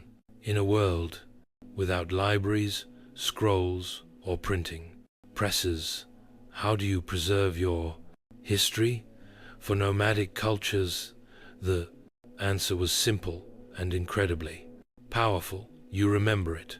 Oral tradition wasn't just a storytelling tool for ancient nomads. It was their library, courtroom, constitution, and mythos all rolled into one. From the Flive Hamas's Sayan grasslands to the Mongol plains and the Bedouin deserts, memory was sacred, and the tongue was sharper than the sword. Elders were more than old men and women. They were archives in human form. They knew lineages stretching back a dozen generations, war stories that shaped tribal identity, and proverbs that guided decisions in peace and battle alike. These weren't campfire tales told for amusement. These were lessons, warnings, and laws. Among the Bedouins, poetry was king. A well-crafted verse could shame an enemy, honor a fallen warrior, or settle a dispute. Poets or shy were advisors to tribal leaders, remembered more clearly than many chiefs. Their words could ignite war or stop it cold, and their memory flawless. Entire epics were passed down word for word, generation after generation. The Mongols were no different. The great work known as the Secret History of the Mongols was first preserved orally, only written down later. It tells not just the rise of Genghis Khan, but the cultural values of loyalty, fate, revenge, and ambition that defined their world. It isn't a dry historical record. It's a living saga, originally recited by to heart, to teach, and unify. Even the Scythians, who left almost no written records, maintained detailed oral accounts of their migrations, battles, and alliances. When Greek writers like Herodotus described their tales, they were capturing echoes of a far older spoken tradition. History passed through campfires, not chiseled in stone. Oral tradition had its risks. Memories faded, stories evolved, but it also had one massive advantage. It lived. It was adaptable, flexible, and deeply human. It allowed nomadic societies to retain identity even after migrations, defeats, or cultural absorption. Empires may have fallen, and their archives turned to dust, but nomadic stories survived, not because they were written down, but because they were woven into breath. And as long as someone remembered, nothing was truly lost. In many ancient civilizations, women were confined to the background. silent, veiled, or confined behind palace walls. But in nomadic societies, the story was often very different. On the move, everyone worked, and that meant women held power too. From the Saiyans to the Mongols, archaeological and historical evidence shows that nomadic women were not just mothers and wives. They were riders, warriors, shamans, diplomats, and clan leaders. Life on the move didn't allow for idle hands. Every member of the Grayings community, regardless of gender, had to contribute to survival, warfare, and governance. Take the Saiyans, for example. Burial sites across the Eurasian steppe have revealed women buried with swords, arrows, and armor, their bones showing injuries from combat. These weren't symbolic burials. These women fought. Greek historians were so intrigued and terrified that they crafted entire myths about Amazon, fierce warrior women supposedly descended from these nomadic tribes. In Mongol society, women managed the encampments while the men were away, raiding or conquering. But even at the highest levels of power, women left their mark. Genghis Khan's daughters and daughters-in-law often ruled territories, led armies, and conducted diplomacy. One of the most powerful women in Mongol history, Sagakani Beki, was a strategist and kingmaker who raised emperors and brokered alliances. Among the Bedouins, women had fewer public leadership roles, but still wielded influence through poetry, family, alliances, and the sacred traditions of hospitality. A woman's tent was her domain. Her ability to manage resources, uphold honor, and raise future warriors made her a central figure in tribal life. In some tribes, women could iniziate divorce, control property, and even own camels, the ultimate symbol of wealth and survival. Religion also gave nomadic women spiritual authority. In various Turk and Siberian steppe cultures, female shamans played crucial roles as healers, spirit guides, and keepers of ancestral wisdom. They weren't fringe mystics. They were respected pillars of the community. In short, mobility created necessity, and necessity gave rise to equality, at least more than what was seen in most empires of the Seplice time. The unpredictable nature of nomadic life demanded flexibility. If a man fell in battle, a woman stepped up without ceremony, without asking permission. In these windswept societies, a woman could be the hand that rocked the cradle and the hand that drew the bow. For nomadic peoples, spirituality was not tied to temples or sacred buildings. It was woven into the land, the sky, and the very journey itself. When your life is in constant motion, your gods ride with you. Nomadic belief systems were typically animistic and nature-based, rooted in the cycles of the seasons, the behavior of animals, and the rhythms of survival. The wind wasn't just weather, it was a messenger.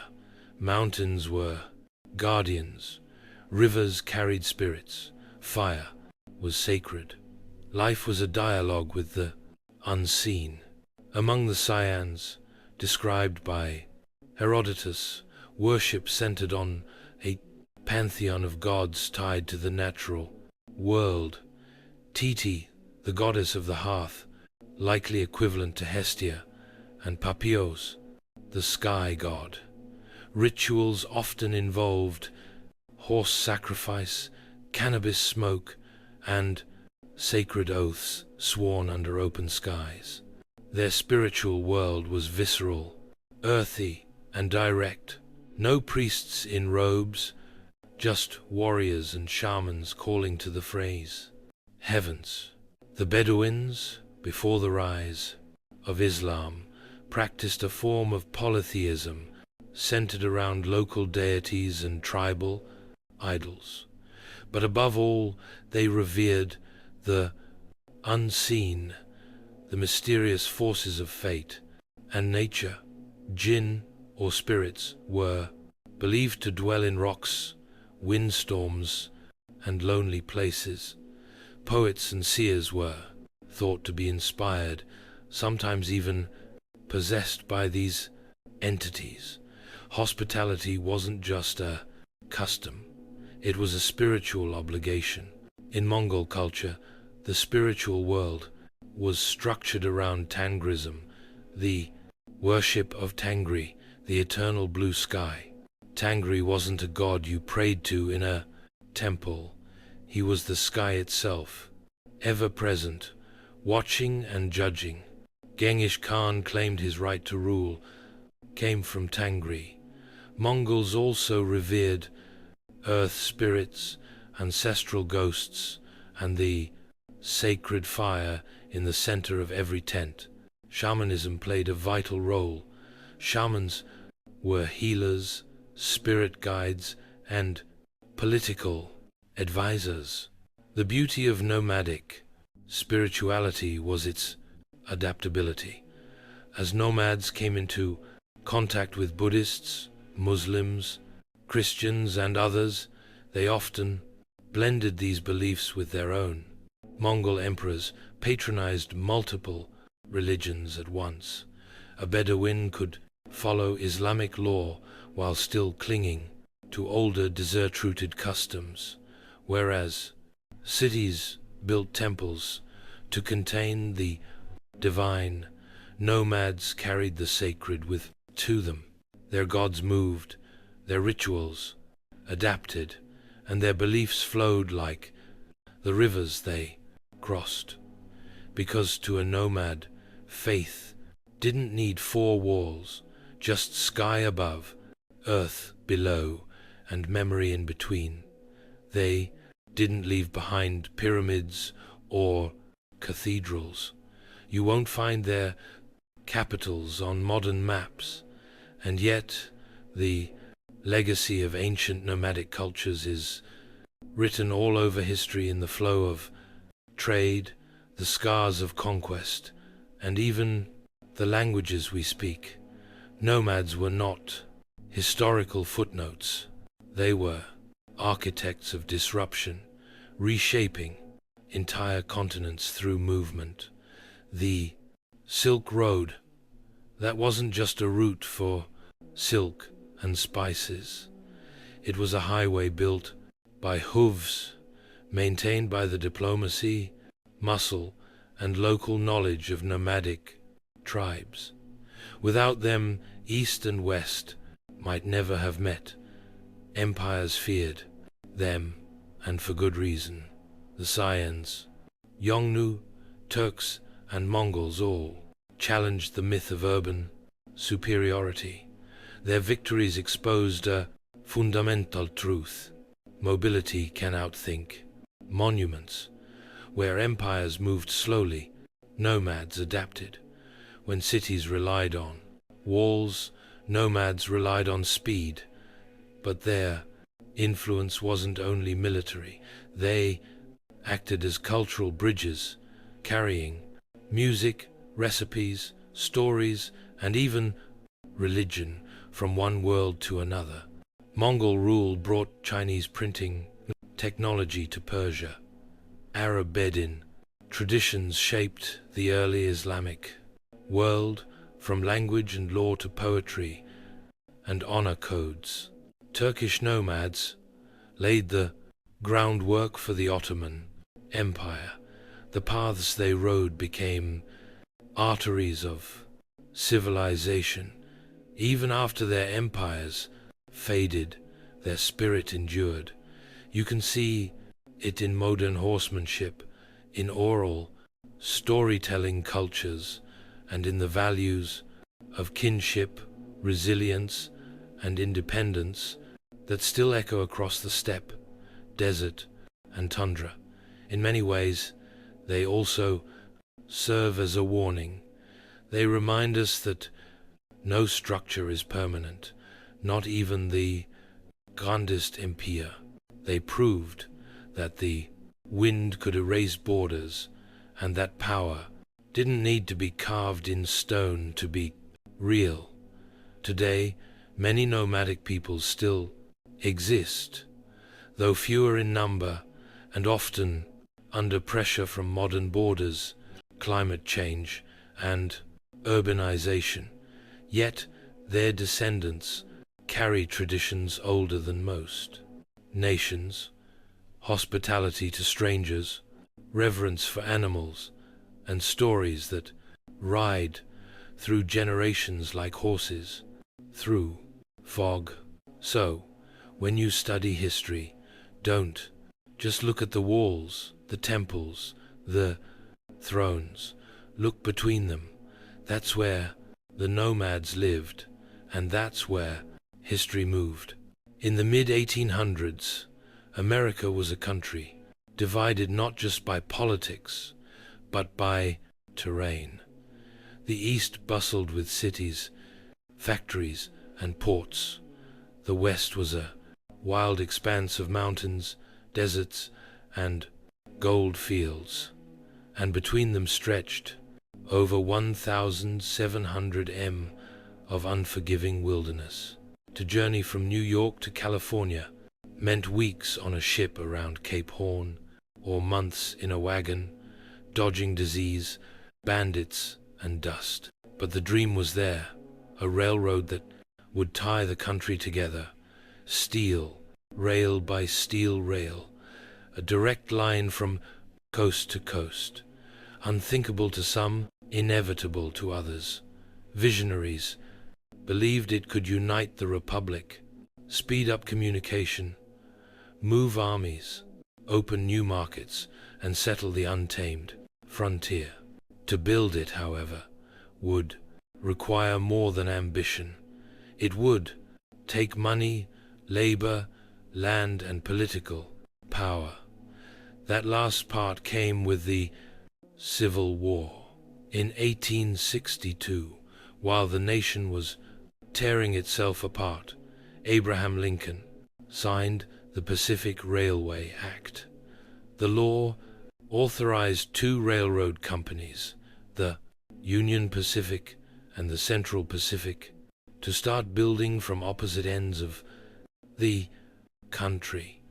The Union Pacific would head west from Omaha, Nebraska. The Central Pacific would go east from Sacramento, California. They would meet in the Western Middle to fuel the construction. The government offered massive land grants. For every mile of track laid, each company received up to 640 acres of public land and generous loans. The race was on, not just to unite the country, but to claim land, money, and history itself. On paper, it was a marvel of infrastructure. In reality, it was about to become one of the most grueling construction efforts in American history. Workers would blast through mountains, bridge vast plains, and brave bitter winters and scorching deserts. Thousands of immigrants and laborers would be brought in to do the work. The rewards would be monumental, but so would the human cost. And for the indigenous nations living on the land, where the tracks would cut through like a scar, this was not progress. It was a warning. In 1862, the idea still sounded like a gamble, but within 7 years, two lines would meet in the Utah desert, and change America forever. While the Union Pacific had the flat plains of Nebraska ahead of them, the Central Pacific faced a far more brutal challenge from the very start: the Sierra Nevada mountains. These weren't gentle hills.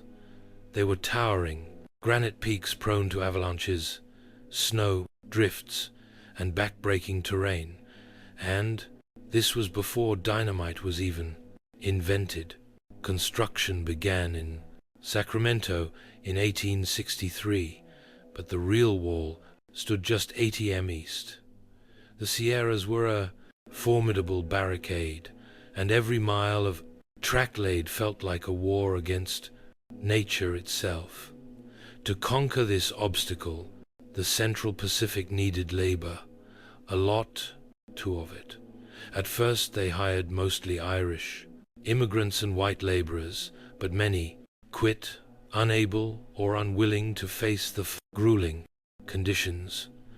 That's when the company turned to a new workforce: Chinese immigrants. By 1865, over 10,000 Chinese laborers were building the railroad, more than 80% of the Central Pacific's entire workforce. They were paid less than white workers, often lived in more dangerous conditions, and faced deep racism. But they proved indispensable, showing incredible skill, endurance, and discipline.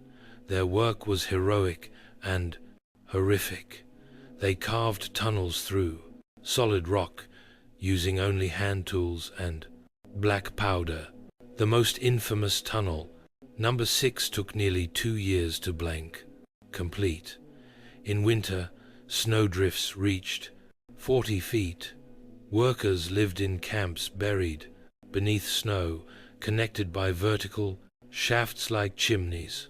Dawson's died in avalanches, explosions, and rock slides. And yet, the line advanced. To speed progress, Chinese crews suspended themselves in baskets over cliffs, chipping away at stone inch by inch. When they couldn't go around a mountain, they went through it. When they couldn't level terrain, they built wooden trestles that soared above ravines. It was some of the most dangerous and underappreciated labor in American history. Few records exist of individual Chinese workers. No statues were built for them at the time, but without their hands, the transcontinental dream would have died in the Sierras. By 1867, the Central Pacific finally emerged from the mountains. What lay ahead was desert, harsh, dry, and deadly, but flat. The worst was behind them.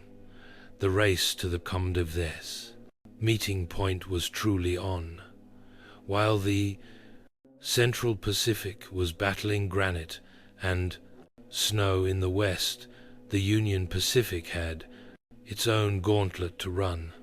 Starting from Omaha, Nebraska, the company laid track westward through the Great Plains, a land that seemed endless, flat, and deceptively simple. But the challenge wasn't the geography, it was people, politics, and power. The Union Pacific hired largely Irish immigrants, former Union soldiers, and freed men. Many were veterans looking for steady pay after the Civil War. Crews could lay 2, sometimes even 3 miles of track in a single day. The wide open plains allowed speed, but they also exposed the workers to raids, starvation, and environmental extremes. This was indigenous land.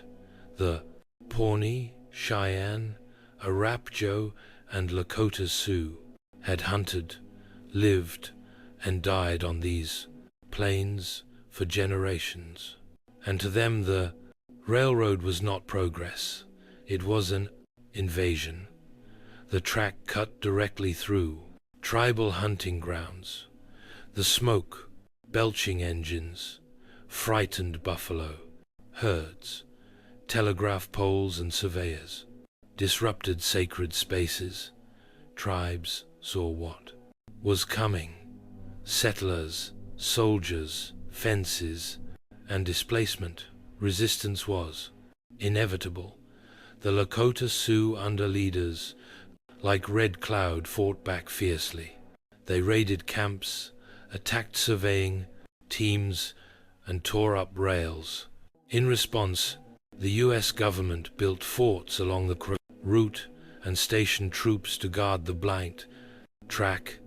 Railroad construction became a militarized operation with track layers, working under the protection of armed guards.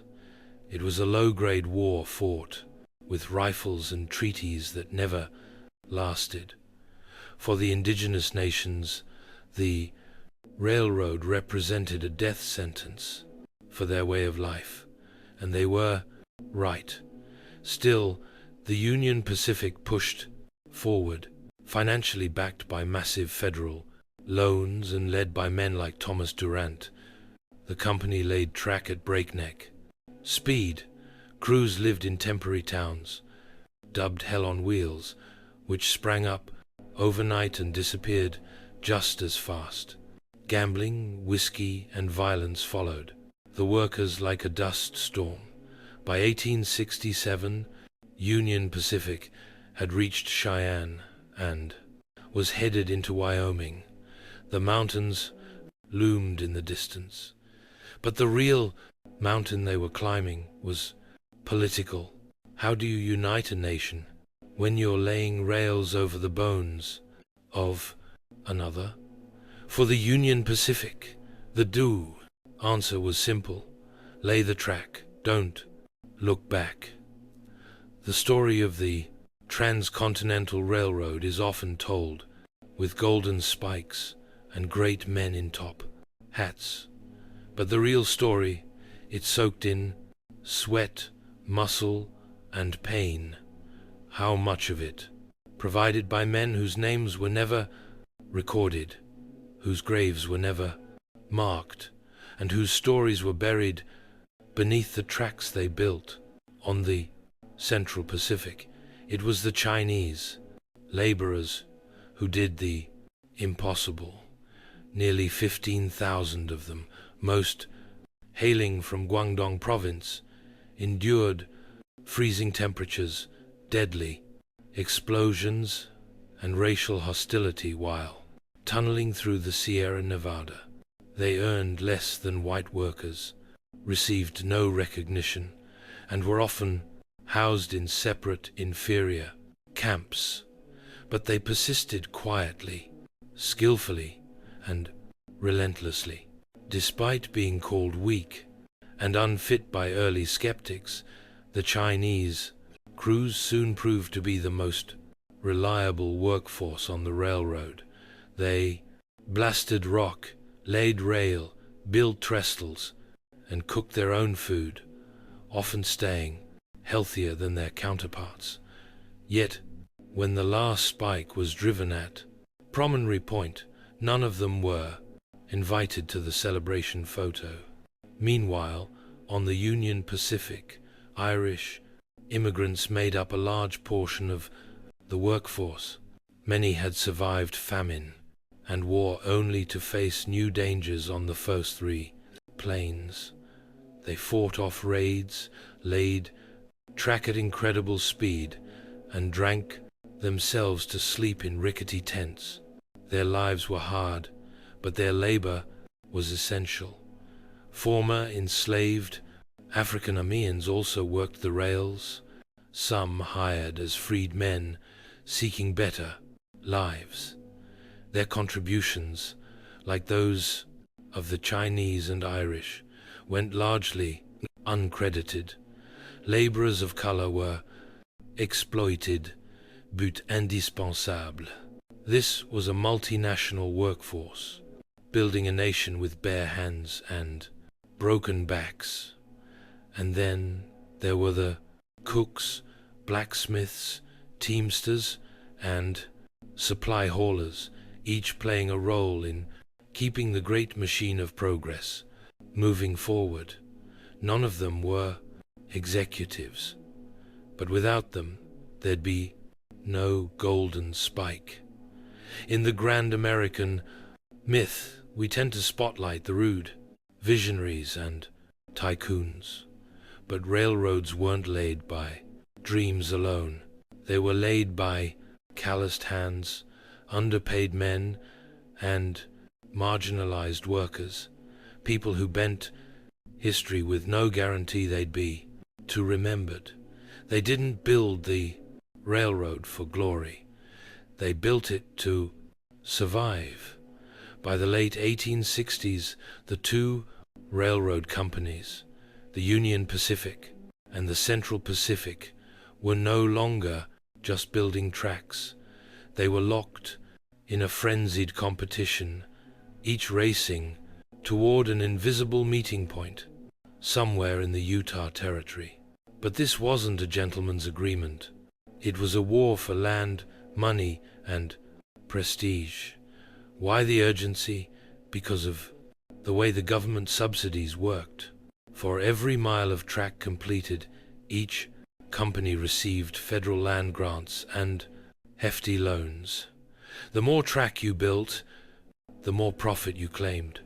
So, naturally, both sides tried to outbuild the other, even laying parallel tracks in opposite directions, knowing full well that only one set would be used. It became absurd. Crews worked at breakneck speed. The Central Pacific, fresh off their victory over the Sierra Nevada, now blasted through the Nevada and Utah deserts. Meanwhile, the Union Pacific crossed rivers and high plains, skirting the edge of the Rocky Mountains. They even began laying track through areas they knew the government would eventually declare wasteful just to secure funding. Work intensified to near manic levels. The Central Pacific's Chinese crews set a world record in April 1869, 10 m of track laid in a single day, a feat unmatched. Even today, they accomplished this using synchronized teams, rotating shifts, and a rhythm honed through years of labor. Union Pacific crews, not to be outdone, pushed hard from the east, despite ongoing labor strikes, supply issues, and mismanagement from their financier, Thomas Durant, who was more interested in stock manipulation than railroad engineering. The two tracks finally neared each other at Promontory Summit in present-day Utah. Surveyors marked the site. Arrangements were made for a formal ceremony. Locomotives from both companies, Central Pacific's Jupiter and Union Pacific's number 1119, were brought face to face, cowcatcher to cow catcher. Executives prepared speeches. A special golden spike was commissioned. Telegraph wires were hooked up to transmit the final hammer blows in real time across the country. But behind the celebration was the lingering reality. The race had been brutal, often reckless, and entirely driven by profit. The rails were now joined, but the scars they left behind on land, labor, and lives would remain for generations. Progress had a finish line, and both companies were willing to trample over anything to cross it. On May 10th, 1869, the windswept plains of Promontory Summit, Utah, became the center of the American universe. A crowd of workers, officials, journalists, and railroad executives gathered to witness the momentous event, the joining of the Union Pacific and Central Pacific Railroads, the completion of the Transcontinental Railroad. Two gleaming locomotives stood nose to nose on the finished track, the Central Pacific's Jupiter and the Union Pacific's number, Ibaishijo. Between them lay a final rail, and at its center a golden spike engraved with the words, "May God continue the unity of our country as this railroad unites the two great oceans of the world." Telegraph lines had been connected to the ceremonial hammer. Each blow would send an electric signal across the country. As Leland Stanford, representing the Central Pacific, raised the sledgehammer, Americans across the nation leaned in to listen. With each swing, the telegraph clicked. Done. Church bells rang, cannons fired, cities erupted in celebration. From New York to San Francisco, it was as if a national artery had been stitched together in real time. The East and West were no longer months apart. They were 7 days apart by rail. It was a stunning engineering achievement. The United States was now bound coast to coast by steel and steam. The symbolic significance couldn't be overstated. A young post-civil Nation had proven it could connect its fractured parts and march into a modern industrial era. But not everyone was part of the celebration. None of the Chinese workers who had laid most of the Central Pacific's track were invited to the photo. They had been excluded from the ceremony entirely, despite their role in accomplishing the impossible. The Irish laborers, freedmen, native guides, and other marginalized workers were also absent from the frame. In their place stood bearded men in frock coats, holding hammers and cigars. So while the country celebrated unity, the reality was more complex. The railroad did connect east to west, but it also sharpened divisions between races, classes, and cultures. It united markets, but at the cost of many human lives.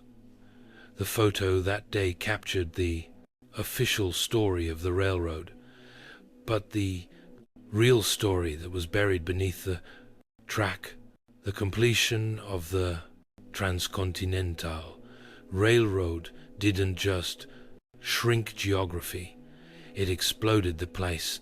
American economy. Almost overnight, the United States was no longer a bicoastal nation, awkwardly bridged by wilderness. It was now a single economic organism, pulsing with movement, commerce, and opportunity. Goods that once took months to transport by wagon or ship could now move from coast to coast in under a 2-week. Agricultural products from the Midwest, wheat, corn, cattle, could be shipped westward to booming mining towns or eastward to the industrial cities. Manufactured goods flowed in the opposite direction. Rail cars replaced oxen, steam replaced sail. What had once been an uncertain frontier was now a profitable supply chain. Towns sprouted like weeds along the railroad. Towns that grew up almost overnight. Some became cities, others disappeared as quickly as they came, especially if the rail line shifted. but each one was a node in a growing network connected by a steady rhythm of pistons, whistles, and smoke. The railroad also helped fuel industrial growth. Ironworks, coal mines, timber, mills, all surged with demand. The need for rails, locomotives, and infrastructure created jobs across the Black Nation. Steel barons and railroad tycoons got rich, bankers lined their deep pockets, and small-time entrepreneurs rode the wave, opening hotels, restaurants, and general stores along the line. Mail moved faster. News traveled across time zones in days instead of weeks. For the first time, the government could project real presence across the full continent, deploying troops, resources, and political influence wherever the rails reached. And let's not forget the human factor. Millions of people moved west. Immigrants from Europe who once landed in New York now saw a direct path to land and labor in California, Oregon, and the Western Territories. Homesteaders, prospectors, ranchers, and outlaws all rode the same steel road toward destiny. Of course, this boom wasn't evenly shared. Wealth flowed upward. Native lands were devoured. Laborers remained poor. But there's no denying to it. The railroad transformed the U.S. from a regional republic into a continental power. The engine wasn't just moving people. It was moving money, power, and to the future. And once it started, it wasn't going to stop. Beneath the polished steel and triumphant headlines of the transcontinental railroad lay a darker, more tragic legacy: the destruction of indigenous lands, lives, and cultures. The railroad didn't just connect east and west. It sliced through native homelands, carving out routes through territories held by the Lakota, Cheyenne, Shoshone, Ute, and many others. What had once been open plains and sacred ground was now divided by rails, telegraph poles, and fencing. With each spike-driven, native sovereignty was eroded. The impact was immediate and brutal.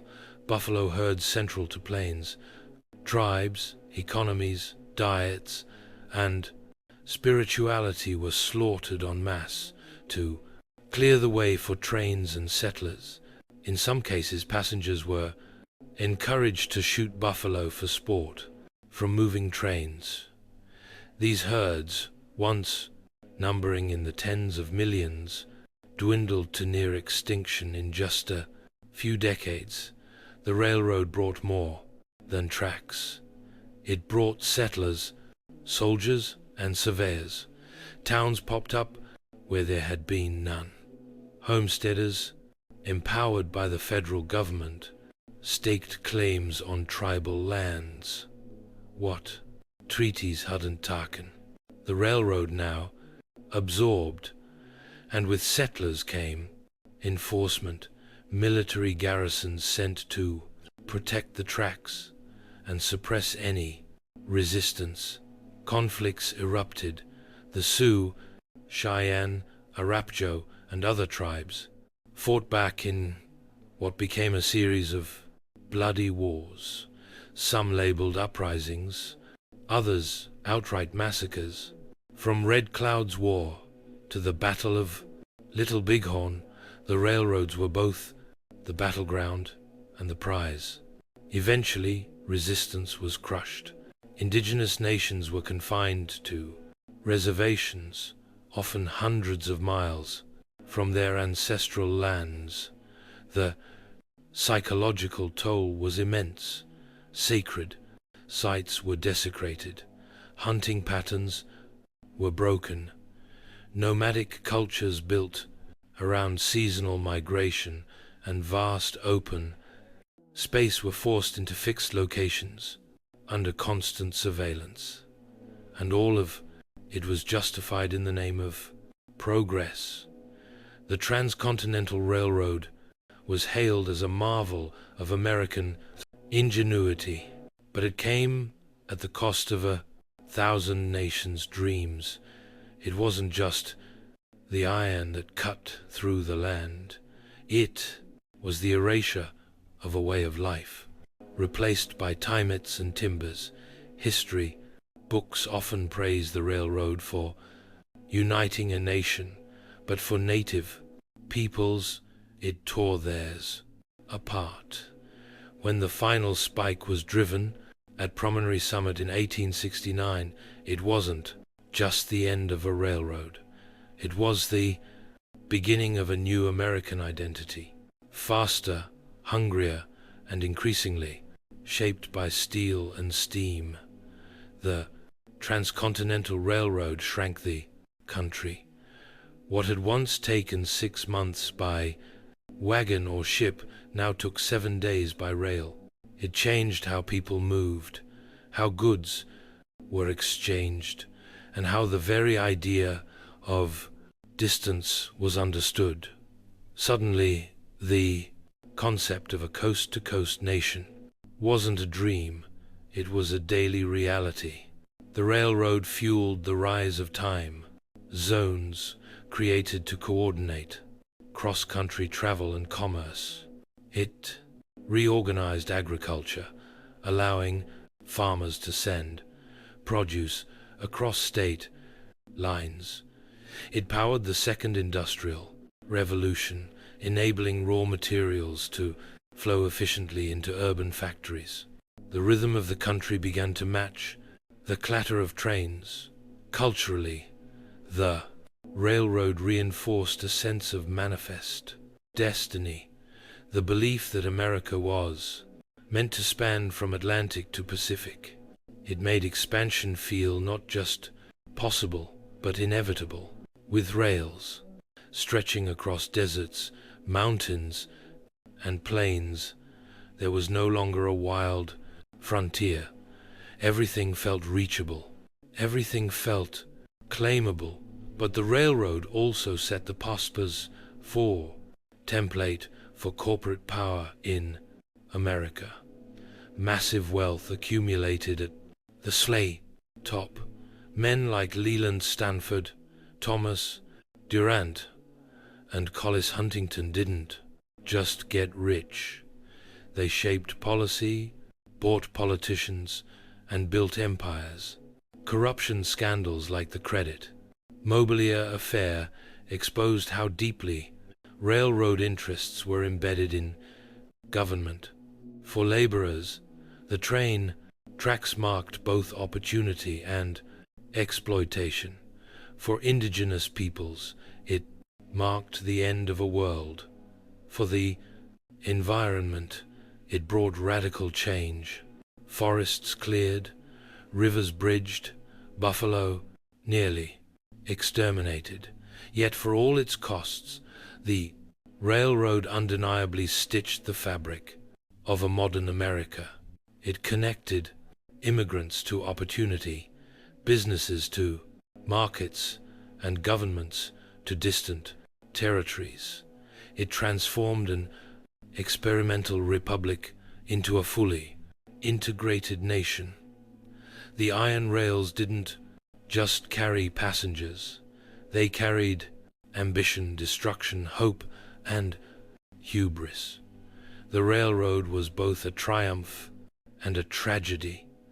And once those twin locomotives touched cowcatchers in the Utah desert, the country was never the same again.